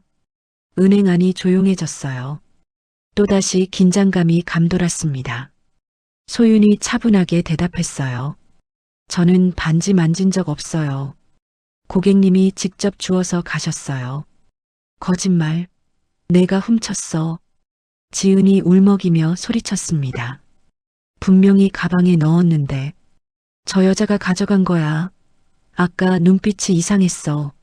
지점장이 허겁지겁 뛰어나왔어요. 무슨 일이에요? 또 무슨? 강 여사가 지점장에게 말했습니다. 지점장님, 저 직원 서랍 좀 뒤져봐요. 우리 딸 5캐럿 다이아몬드 반지가 없어졌어요. 지점장의 얼굴이 새하얗게 질렸어요. 또 이런 일이 벌어지다니. 사모님, 그게 왜요? 못하겠어요? 우리 집이 이 은행에 얼마를 맡겨놨는데 아까 5억도 추가로 넣으려고 했는데 이럴 거면 다 뺄 거예요. 지점장이 움찔했습니다. 5억. 그 금액 앞에서 양심 따위는 아무것도 아니었죠. 이주임. 미안한데 서랍 좀 열어봐. 소윤이 지점장을 바라봤습니다. 눈빛에 실망이 가득했어요. 지점장님, 저 안 그랬어요. 진짜예요. 알아. 그냥 확인 차원에서 아무것도 아니면 되잖아. 지점장이 소윤의 서랍을 열었어요. 서류, 문구류, 개인 물품들이 보였습니다. 그런데 서랍 안쪽에서 뭔가 반짝였어요. 지점장이 손을 넣어 꺼냈습니다. 벨벳 상자였어요. 열어보니 5캐럿 다이아몬드 반지가 들어있었습니다. 은행 안이 얼어붙었어요. 강 여사가 승리의 미소를 지었습니다. 봐라, 전현이 훔쳤잖아. 소윤의 얼굴이 새하얗게 질렸어요. 저 안 그랬어요. 어떻게 저기 있는 거예요? 지은이 눈물을 글썽거리며 소리쳤습니다. 저 여자가 도둑이에요. 경찰 불러요. 지점장이 난감한 표정으로 소윤을 바라봤어요. 이주임, 이건 어떻게 된 거야? 소윤의 입술이 떨렸습니다. 억울함에 눈물이 차올랐어요. 저 정말 안 그랬어요. 누가 넣은 거예요? 저 도둑 아니에요.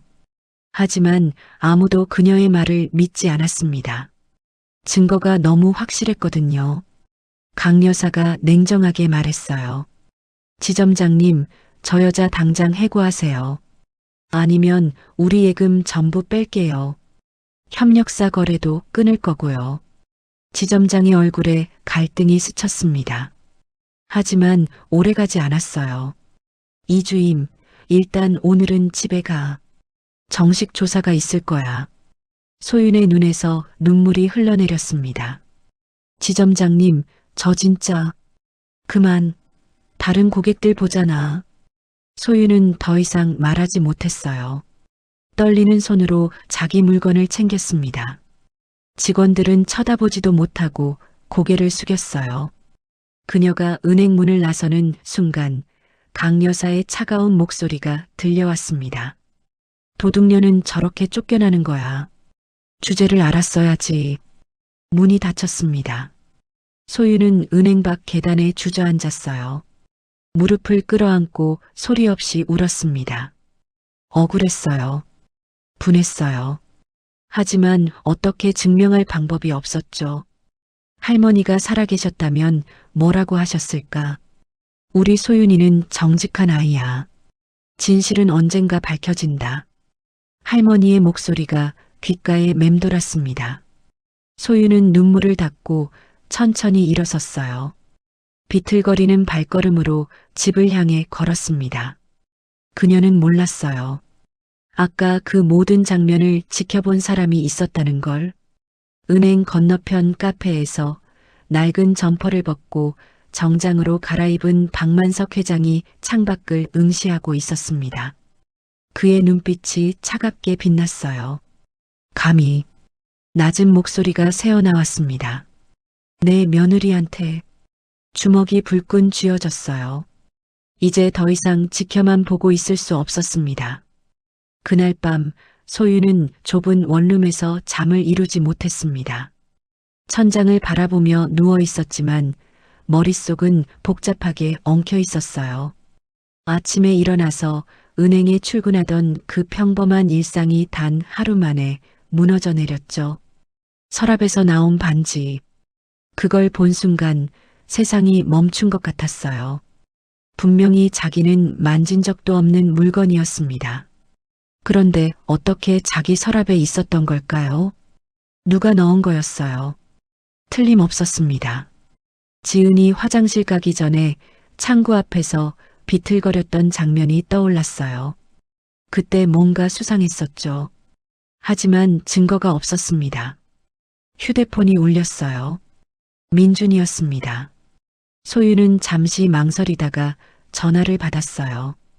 여보세요. 소윤 씨, 괜찮아요? 무슨 일 있어요? 연락이 안 돼서. 민준의 목소리에 걱정이 가득했습니다. 소윤은 입술을 깨물었어요. 말해야 할까, 말아야 할까? 민준에게 짐이 되고 싶지 않았습니다. 아니에요, 괜찮아요. 그냥 좀 피곤해서. 진짜요? 목소리가 안 좋은데. 정말이에요. 걱정 마세요. 전화를 끊고 나서 소윤은 무릎을 끌어안았어요. 눈물이 또 흘러내렸습니다. 민준 씨는 좋은 사람이었어요. 자신이 누군지 어떤 배경인지 모르고 다가왔을 때부터 따뜻하게 대해줬죠. 그런 사람에게 이런 일로 피해를 주고 싶지 않았습니다. 나 때문에 민준 씨까지 힘들어지면 안 돼. 소윤이 작게 중얼거렸어요. 다음 날 오전 태성은행 영등포 지점.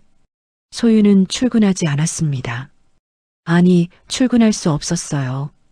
지점장이 당분간 나오지 말라고 했으니까요. 대신 은행에는 다른 손님이 찾아왔습니다. 강 여사와 지은이었어요. 두 사람은 의기양양한 표정으로 VIP 라운지에 앉았습니다. 지점장이 허리를 굽신거리며 커피를 가져다 줬죠. 사모님, 어제 일은 정말 충격이셨겠어요. 직원 관리를 제대로 못해서. 됐어요. 그 여자 어떻게 됐어요? 일단 대기 발령 냈습니다. 조사가 끝나면 정식으로 징계할 거예요. 강 여사가 만족스러운 미소를 지었어요. 당연하죠. 도둑녀는 쫓겨나야지. 지은이 옆에서 입꼬리를 올렸습니다. 엄마, 이제 저 여자 인생 끝난 거야. 도둑으로 찍히면 어디서도 못 써. 그래, 내 말이 맞아. 감히 내 남자한테 눈을 굴려? 모녀가 킬킬거리며 웃었어요. 바로 그때였습니다. 은행 문이 열리며 한 무리의 사람들이 들어왔어요. 검은 정장을 입은 사내들이 앞장섰고 그 뒤로 누군가 걸어오고 있었습니다. 지점장이 고개를 돌렸어요. 그리고 그 자리에서 얼어붙었습니다. 낯익은 얼굴이었어요. 아니, 낯익는 정도가 아니었죠. 대한민국 재계에서 모르는 사람이 없는 얼굴이었습니다. 박만서, 태성그룹 회장, 지점장의 다리가 후들거렸어요. 회장님? 박 회장은 평소의 위엄 그대로였습니다. 한치의 오차도 없는 맞춤 정장, 광택이 나는 구두, 그리고 상대를 압도하는 눈빛. 그런데 뭔가 이상했어요. 그 얼굴이 어디서 본 것 같았거든요. 지점장의 머리가 빠르게 돌아갔습니다. 그리고 깨달았죠. 저 얼굴. 며칠 전 그 노숙자? 불가능했어요. 하지만 눈, 코, 입 모양이 똑같았습니다. 낡은 점퍼 대신 최고급 정장을 입었을 뿐이었죠. 지점장의 얼굴이 새하얗게 질렸어요. 강 여사도 박 회장을 봤습니다. 처음엔 누군지 몰랐어요. 그런데 뒤따라온 비서가 귓속말을 하자 얼굴이 일그러졌죠. 태성그룹 회장, 저 사람이? 지은의 표정도 굳어졌어요. 예비 시아버지가 될 수도 있었던 사람이 눈앞에 있었으니까요. 박 회장이 천천히 객장을 걸어왔습니다. 구두 소리가 대리석 바닥에 묵직하게 울렸어요. 그가 강 여사 앞에서 멈췄습니다. 오랜만이군요, 강 여사. 강 여사가 억지 미소를 지었어요. 아, 회장님, 어쩐 일로 이런 곳에. 이런 곳? 내 이름 붙은 은행인데. 박 회장의 목소리가 차가웠습니다. 강 여사가 움찔했어요. 박 회장이 고개를 돌려 지점장을 바라봤습니다. 지점장. 네. 회장님, 어제 일 보고받았어. 직원이 고객 물건을 훔쳤다며? 지점장이 허리를 90도로 굽히며 대답했어요. 그게 서랍에서 반지가 나와서. 증거가 그것뿐이야? 네. 그게 무슨. 박 회장이 비서에게 눈짓했습니다. 비서가 앞으로 나서며 태블릿을 꺼냈어요. 이걸 보시죠. 화면에 CCTV 영상이 재생됐습니다. 어제 은행 객장의 모습이었어요. 영상 속에서 지은이 화장실로 향하고 있었습니다. 소윤의 창구 앞을 지나가면서 일부러 비틀거렸어요. 뭔가 떨어뜨리는 척했죠. 그런데 자세히 보니 그녀의 손이 소윤의 서랍 쪽으로 슬쩍 움직였어요. 벨벳 상자를 넣는 모습이 선명하게 찍혀 있었습니다. 은행 안이 조용해졌어요. 강 여사의 얼굴이 새하얗게 질렸습니다. 지은은 입을 벌린 채 아무 말도 못했어요. 박 회장이 낮은 목소리로 말했습니다. 무고죄라는 거 알지? 강 여사가 더듬거렸어요. 그건 오해예요. 우리 지은이가 장난으로. 장난? 박 회장의 눈빛이 매서워졌습니다. 죄 없는 사람 도둑으로 몰아서 인생을 망치려 한 게 장난이야? 강 여사가 뒤로 물러섰어요. 다리가 후들거렸습니다. 회장님, 저희가 잘못했어요. 용서해 주세요. 용서? 박 회장이 코웃음을 쳤어요. 내 며느리한테 한 짓을 용서하라고? 순간 은행 안이 얼어붙었습니다. 며느리? 강 여사의 눈이 휘둥그레졌어요. 지은도 멍한 표정이었죠. 지점장은 입을 벌린 채 아무 말도 못했습니다. 박 회장이 천천히 말을 이었어요. 이소윤은 내 아들이 선택한 여자야. 곧 내 며느리가 될 사람이지. 강 여사의 무릎이 꺾였습니다. 그 자리에 털썩 주저앉았어요. 회장님, 저희가 정말 몰랐어요. 제발. 지은도 덩달아 무릎을 꿇었습니다. 죄송해요. 정말 죄송해요.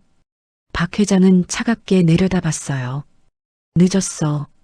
당신 남편 회사, 우리 태성그룹이랑 거래 끊어. 오늘부로. 강 여사의 얼굴이 새파랗게 질렸습니다. 그러시면 안 돼요. 저희 회사가 망해요. 그건 내 알 바 아니야. 박 회장이 돌아섰습니다. 그리고 지점장. 네. 당신도 해고야. 지점장이 휘청거렸어요.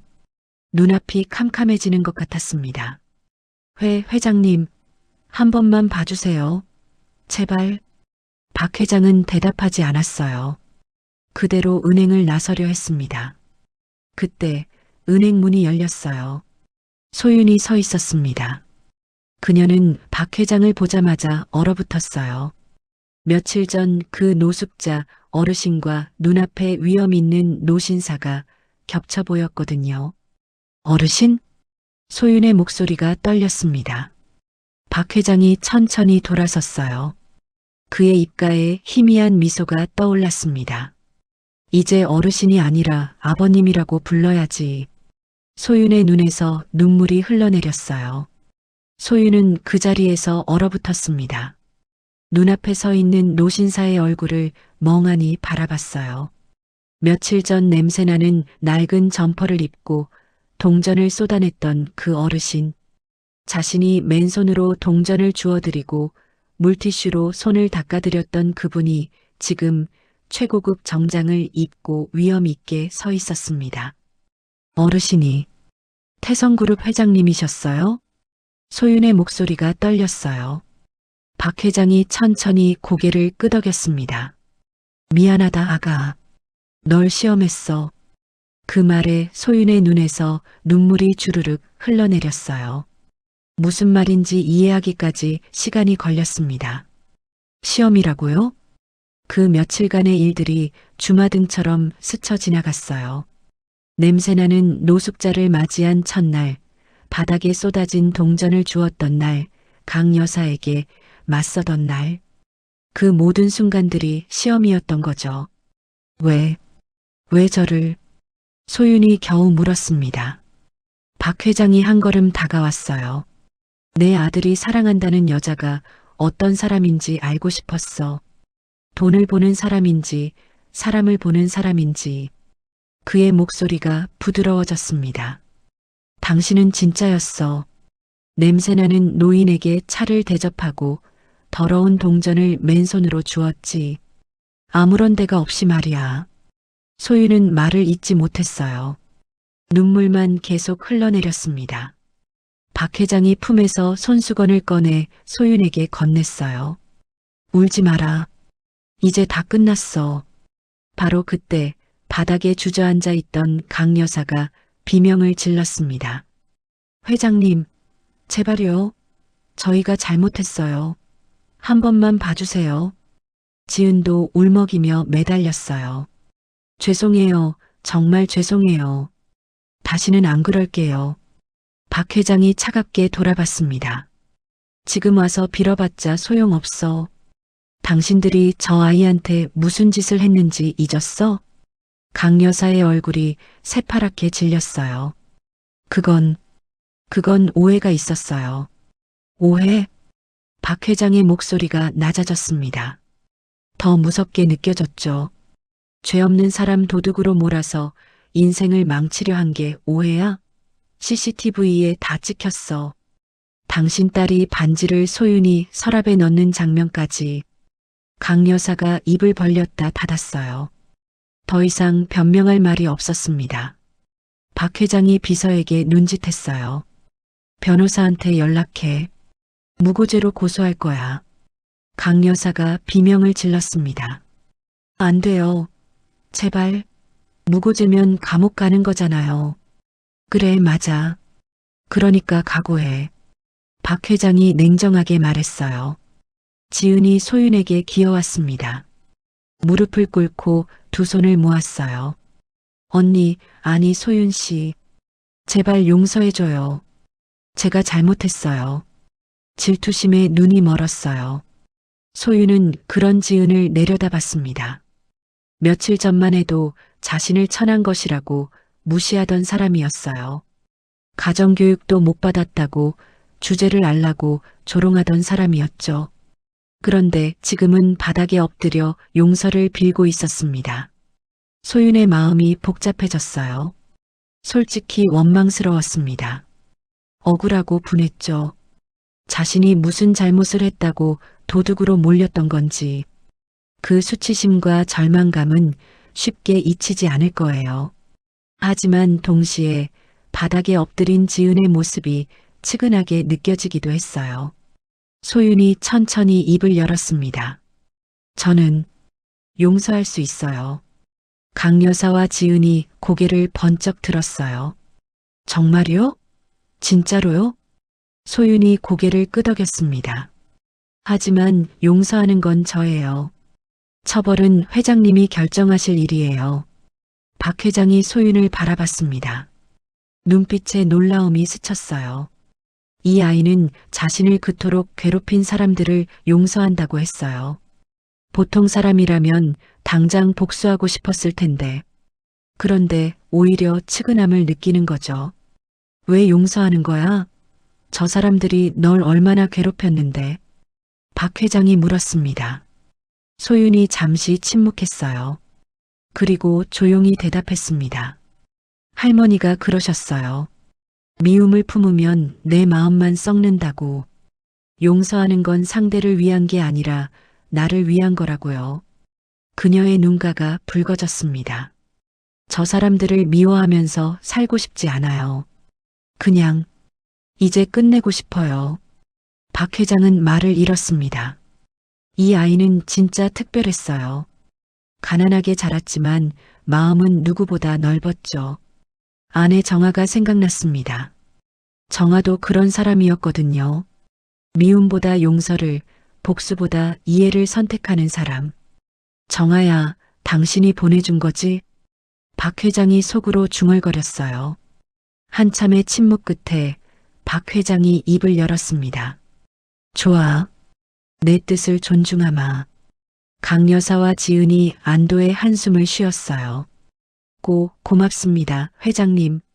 하지만 박 회장의 목소리가 다시 차가워졌습니다.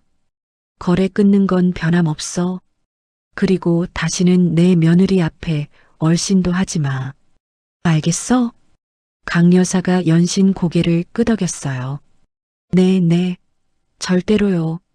그리고 박 회장이 소윤을 바라봤습니다. 저 사람들한테 직접 사과받아. 제대로. 강 여사와 지은이 소윤 앞에 다시 무릎을 꿇었어요. 정말 죄송했어요. 다시는 안 그럴게요. 용서해줘요, 제발. 소윤은 그들을 내려다보다가 조용히 고개를 끄덕였습니다. 일어나세요. 강 여사와 지은이 비틀거리며 일어났어요. 그리고 도망치듯 은행을 빠져나갔습니다. 하이힐 소리가 허겁지겁 멀어져 갔죠. 은행 안에 정적이 흘렀습니다. 지점장이 여전히 벌벌 떨며 서 있었어요. 박 회장이 그를 돌아봤습니다. 지점장. 네. 회장님. 아까 해고한다고 했지? 지점장의 얼굴이 새하얗게 질렸어요. 회장님. 제발 한 번만 봐주세요. 제가 잘못했어요. 뭘 잘못했는데? 저는 그냥. 지점장이 말을 더듬었어요. 제대로 된 대답을 하지 못했습니다. 박 회장이 냉정하게 말했습니다.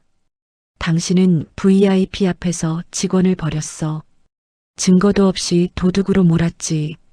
그게 지점장이 할 짓이야? 지점장이 고개를 푹 숙였어요. 죄송합니다. 미안하다고 다 되는 게 아니야. 당신 때문에 한 사람이 얼마나 상처받았는지 알아? 박 회장의 목소리가 높아졌습니다. 당신 같은 사람이 위에 있으면 아래 직원들이 다 썩어. 오늘부로 보직 해임이야. 지점장이 무릎을 꿇었어요. 회장님, 제발요. 하지만 박 회장은 더 이상 쳐다보지도 않았습니다. 그가 소윤에게 다가왔어요. 부드러운 표정으로 물었습니다. 많이 힘들었지? 소윤의 눈에서 다시 눈물이 흘러내렸어요. 네. 정말 힘들었어요. 박 회장이 품에서 작은 상자를 꺼냈습니다. 열어보니 반짝이는 진주 목걸이가 들어 있었어요. 이건 내 아내가 쓰던 거야. 이제 너한테 주고 싶구나. 소윤이 눈을 동그랗게 떴어요. 이런 귀한 걸 제가 어떻게 해. 내 며느리니까 당연한 거야. 박 회장이 따뜻하게 웃었습니다. 우리 정아가 살아있었으면 널 정말 좋아했을 거야. 너무 닮았거든. 소윤은 떨리는 손으로 상자를 받았어요. 진주 목걸이가 은은하게 빛났습니다. 감사합니다. 아버님. 그 말을 듣는 순간 박 회장의 눈가가 촉촉해졌어요. 아버님, 얼마나 듣고 싶었던 말인지. 바로 그때 은행 문이 열리며 누군가 뛰어들어왔습니다. 민준이었어요. 소윤 씨, 괜찮아요? 민준이 헐레벌떡 달려와 소윤을 끌어안았습니다. 아버지한테 연락받고 바로 왔어요. 미안해요. 진작 지켜주지 못해서. 소윤이 민준의 품에서 울음을 터뜨렸어요. 그동안 참았던 감정이 한꺼번에 쏟아져 나왔습니다. 민준이 소윤을 꼭 안아주며 등을 토닥였어요. 이제 괜찮아요.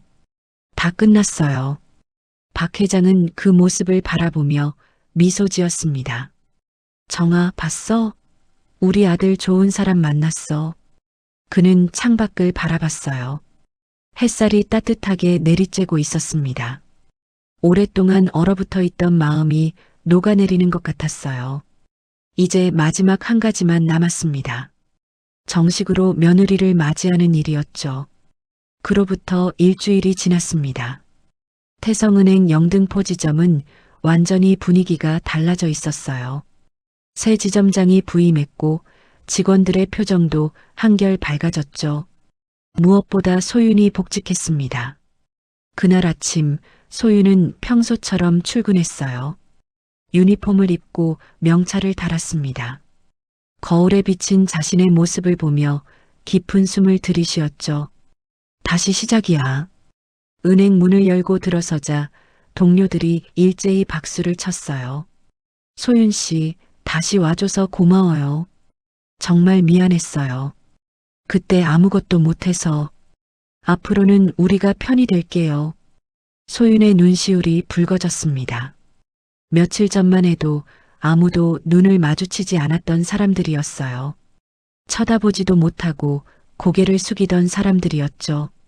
하지만 소윤은 원망하지 않았습니다. 그들도 어쩔 수 없었던 거예요. 힘없는 사람이 힘 있는 사람 앞에서 버티기란 쉽지 않으니까요. 괜찮아요. 다들 고마워요. 소윤이 환하게 웃었습니다. 새 지점장이 다가왔어요. 50대 초반의 여성이었습니다. 인상이 따뜻했죠. 이주임, 본사에서 연락 왔어요. 오늘 오후에 중요한 손님이 오신대요. 중요한 손님이요? 응, 회장님이 직접 오신다고.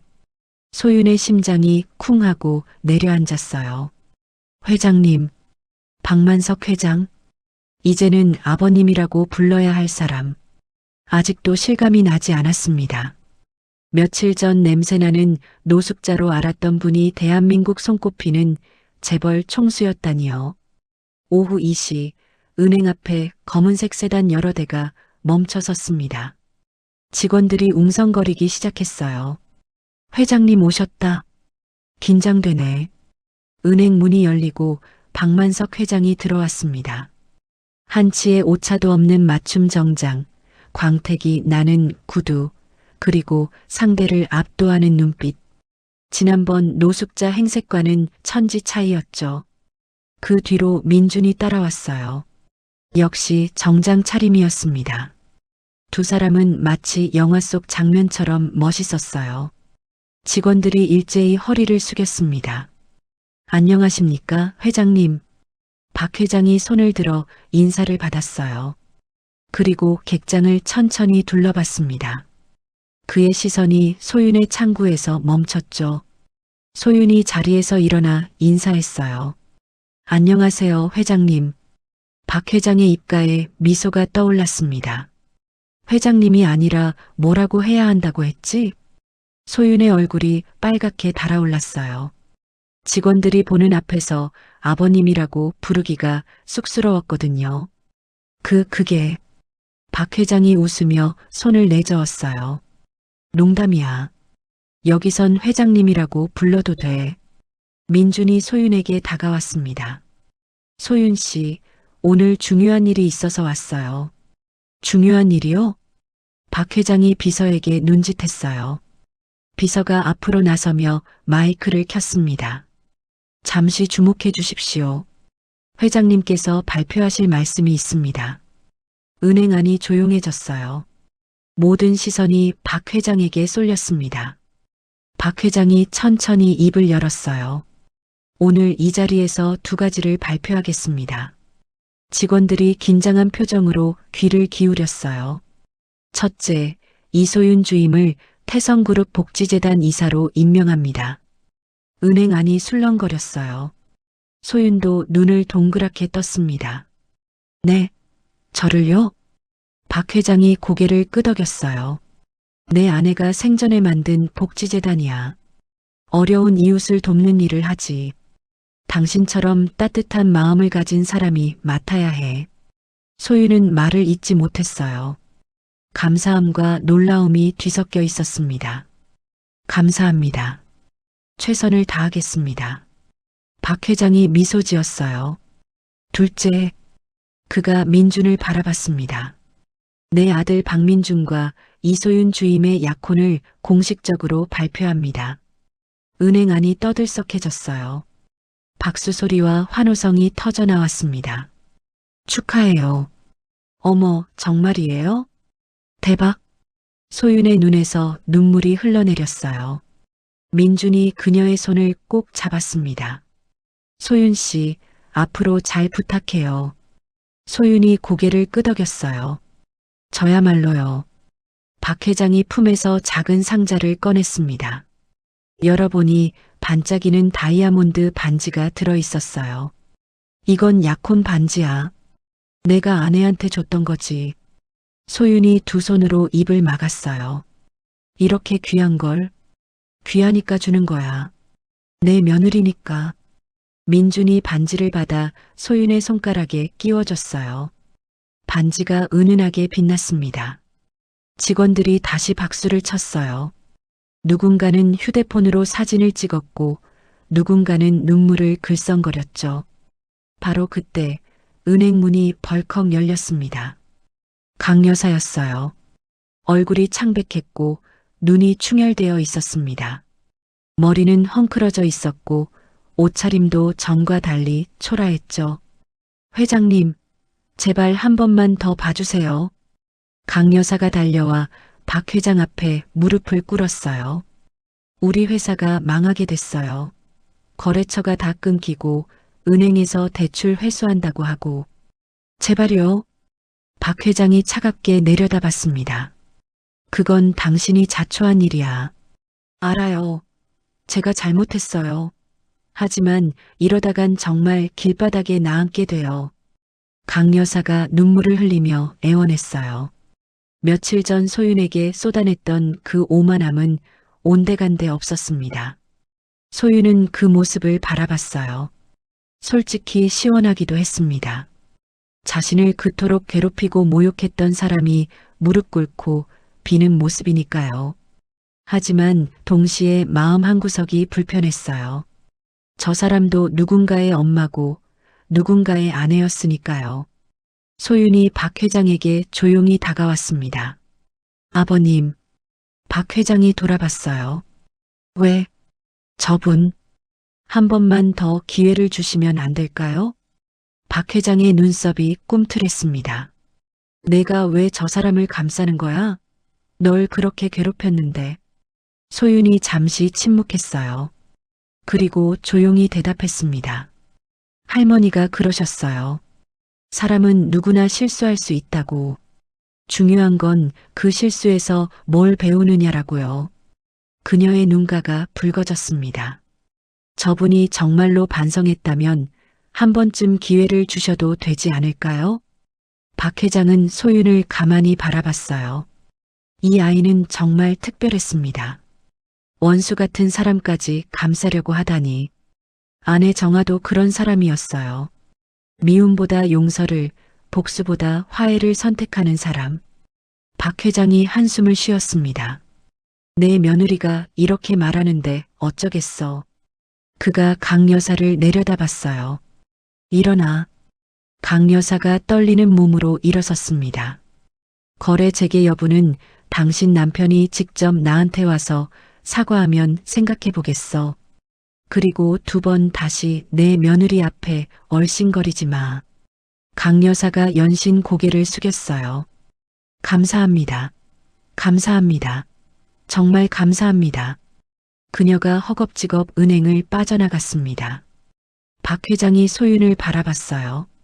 넌 정말 내 할머니를 닮았구나. 소윤이 미소 지었습니다. 할머니가 최고니까요. 박 회장이 소윤의 어깨를 가볍게 토닥였어요. 앞으로 우리 가족으로서 잘 지내보자. 내 아들 잘 부탁해.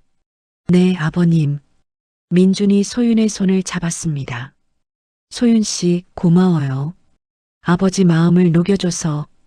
소윤이 민준을 바라보며 웃었어요. 저야말로요. 좋은 분을 아버지로 모시게 돼서 영광이에요. 박 회장이 둘을 바라보며 미소 지었습니다. 정아, 봤어? 우리 아들 정말 좋은 사람 만났어. 당신이 하늘에서 보내준 거지? 그의 눈가가 촉촉해졌어요. 은행 안에 따뜻한 공기가 흘렀습니다. 직원들의 박수 소리가 다시 울려 퍼졌죠. 긴 시험이 끝나고 새로운 시작이 열리는 순간이었습니다. 그리고 한 달 뒤 태성그룹 회장 저택에서는 작지만 따뜻한 약혼식이 열리게 됩니다. 한 달이 흘렀습니다. 서울 한남동 태성그룹 회장 저택. 높은 담벼락 너머로 봄꽃들이 흐드러지게 피어 있었어요. 정원에는 하얀 천막이 설치되어 있었고 곳곳에 장미와 백합이 장식되어 있었습니다. 오늘은 박민준과 이소윤의 약혼식 날이었어요. 화려한 호텔 연회장 대신 박 회장이 직접 저택 정원을 내어줬습니다. 아내 정아가 생전에 가꾸던 정원이었죠. 장미덩굴 아래 작은 단이 마련되었고 의자는 고작 30개 정도였어요. 소윤의 뜻이었습니다. 정말 소중한 사람들만 모시고 싶어요.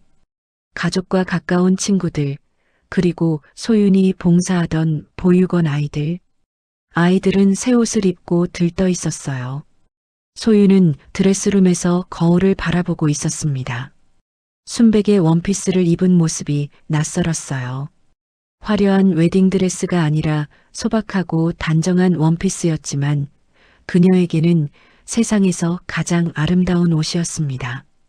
머리에는 작은 들꽃으로 만든 화관을 썼어요. 할머니가 살아계셨을 때 시장에서 사다 주시던 들꽃과 비슷했죠. 할머니, 보고 계시죠? 소윤이 작게 속삭였습니다. 눈가가 촉촉해졌어요. 문이 노크 소리와 함께 열렸습니다. 박 회장이 서 있었어요. 회색 정장을 입고 있었지만 평소와 달리 표정이 부드러웠습니다. 들어가도 되겠니? 네, 아버님. 박 회장이 천천히 들어왔어요. 소윤의 모습을 보더니 잠시 말을 잃었습니다. 정아 닮았구나. 그의 목소리가 떨렸어요. 내 아내도 결혼할 때 이렇게 예뻤어. 화려한 드레스 대신 소박한 한복을 입었지. 그때 내가 가진 거라곤 아무것도 없었는데 그래도 행복했어. 소윤이 조용히 들었습니다. 박 회장이 품에서 작은 주머니를 꺼냈어요. 낡은 천주머니였습니다. 세월의 흔적이 고스란히 묻어 있었죠. 이게 뭔지 아니? 소윤이 고개를 저었어요.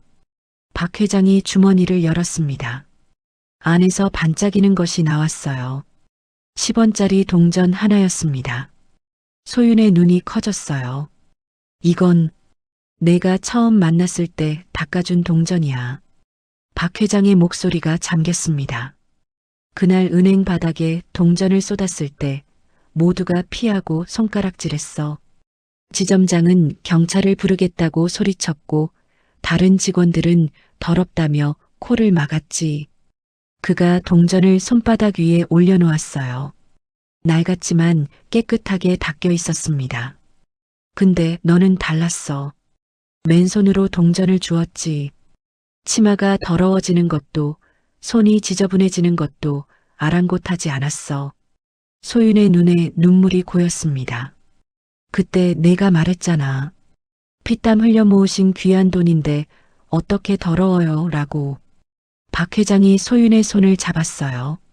그리고 동전을 그녀의 손바닥 위에 올려놓았습니다. 이 10원은 못난 시아버지가 널 의심하고 시험했던 부끄러운 돈이야. 하지만 내가 닦아줘서 세상 그 어떤 다이아몬드보다 빛나게 됐어. 그의 눈가가 촉촉해졌습니다. 이걸 며느리 예물로 받아주겠니? 우리 집에 와주렴. 소윤은 말을 잇지 못했어요. 눈물이 주르륵 흘러내렸습니다. 아버님, 미안했어. 처음부터 믿어주지 못해서, 조건만 보고 사람을 판단하려 해서. 박 회장의 목소리가 떨렸어요. 내 아내가 늘 말했거든. 사람의 크기는 가진 게 아니라 품은 거라고. 근데 나는 그 말을 잊고 살았어. 소윤이 고개를 저었습니다. 아니에요. 아버님이 그렇게 하신 건 아드님을 지키고 싶으셨던 거잖아요. 저도 부모님이 계셨다면 똑같이 하셨을 거예요. 박 회장이 소윤을 바라봤어요. 이 아이는 정말 특별했습니다. 자신의 잘못까지 감싸주려고 하다니. 정아야, 당신이 보내준 거지? 박 회장이 속으로 중얼거렸어요. 자, 이제 나가자. 다들 기다리고 있어. 박 회장이 팔을 내밀었습니다.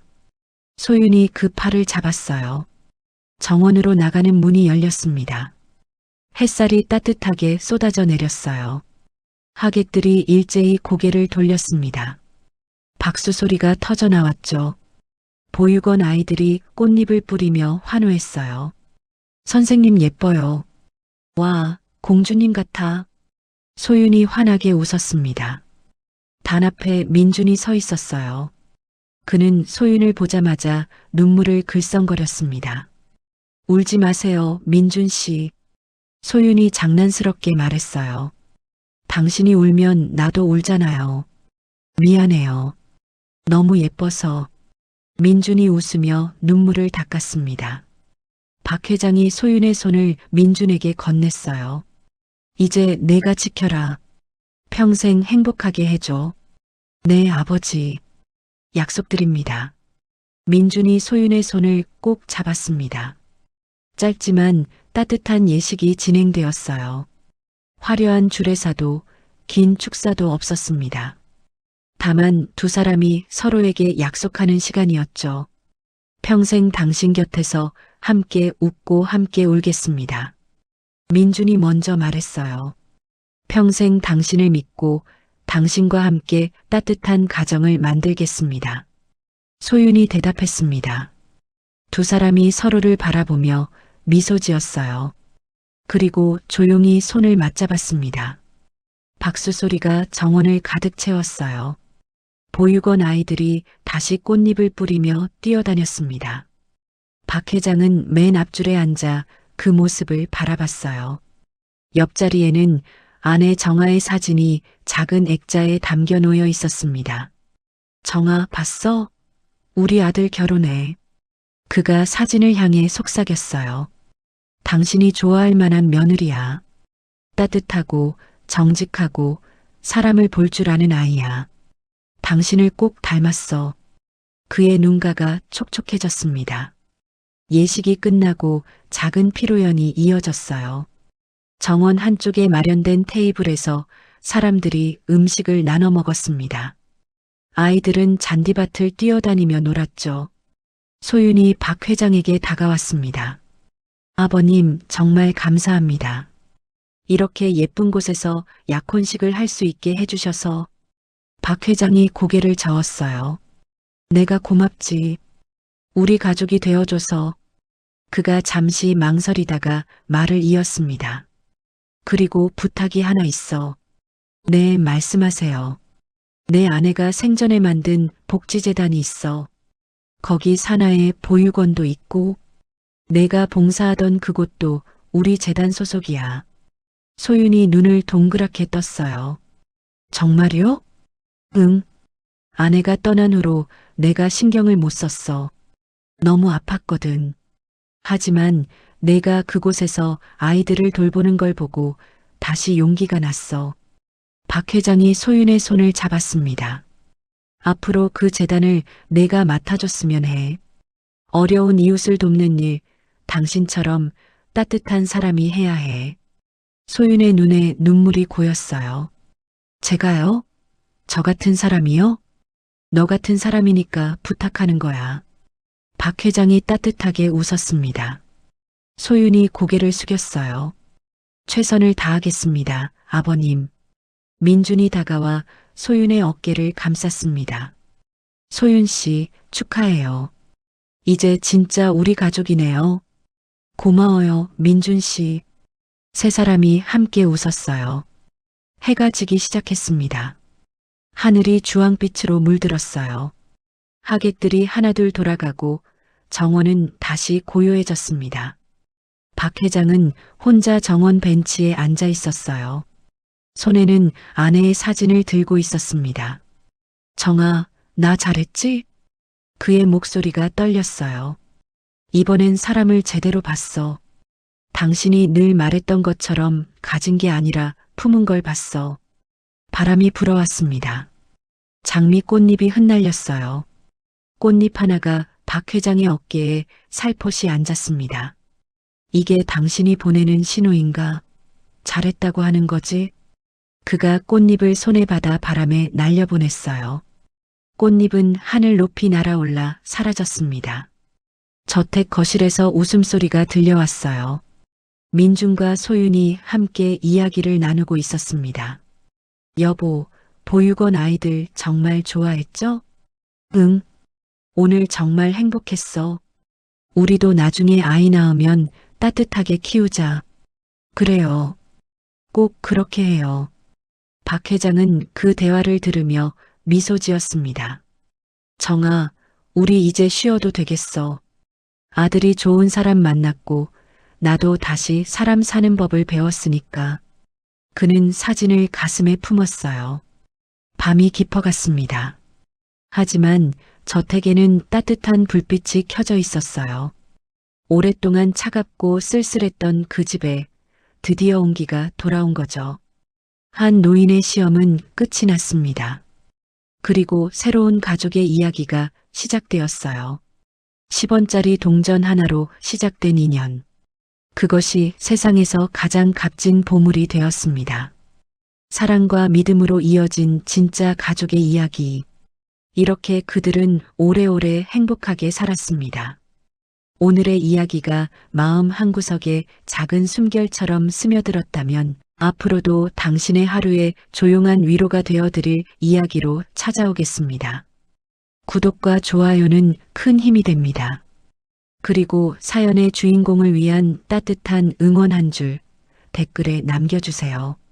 당신의 오늘이 조금 더 행복하길 기원합니다. 인생우리였습니다.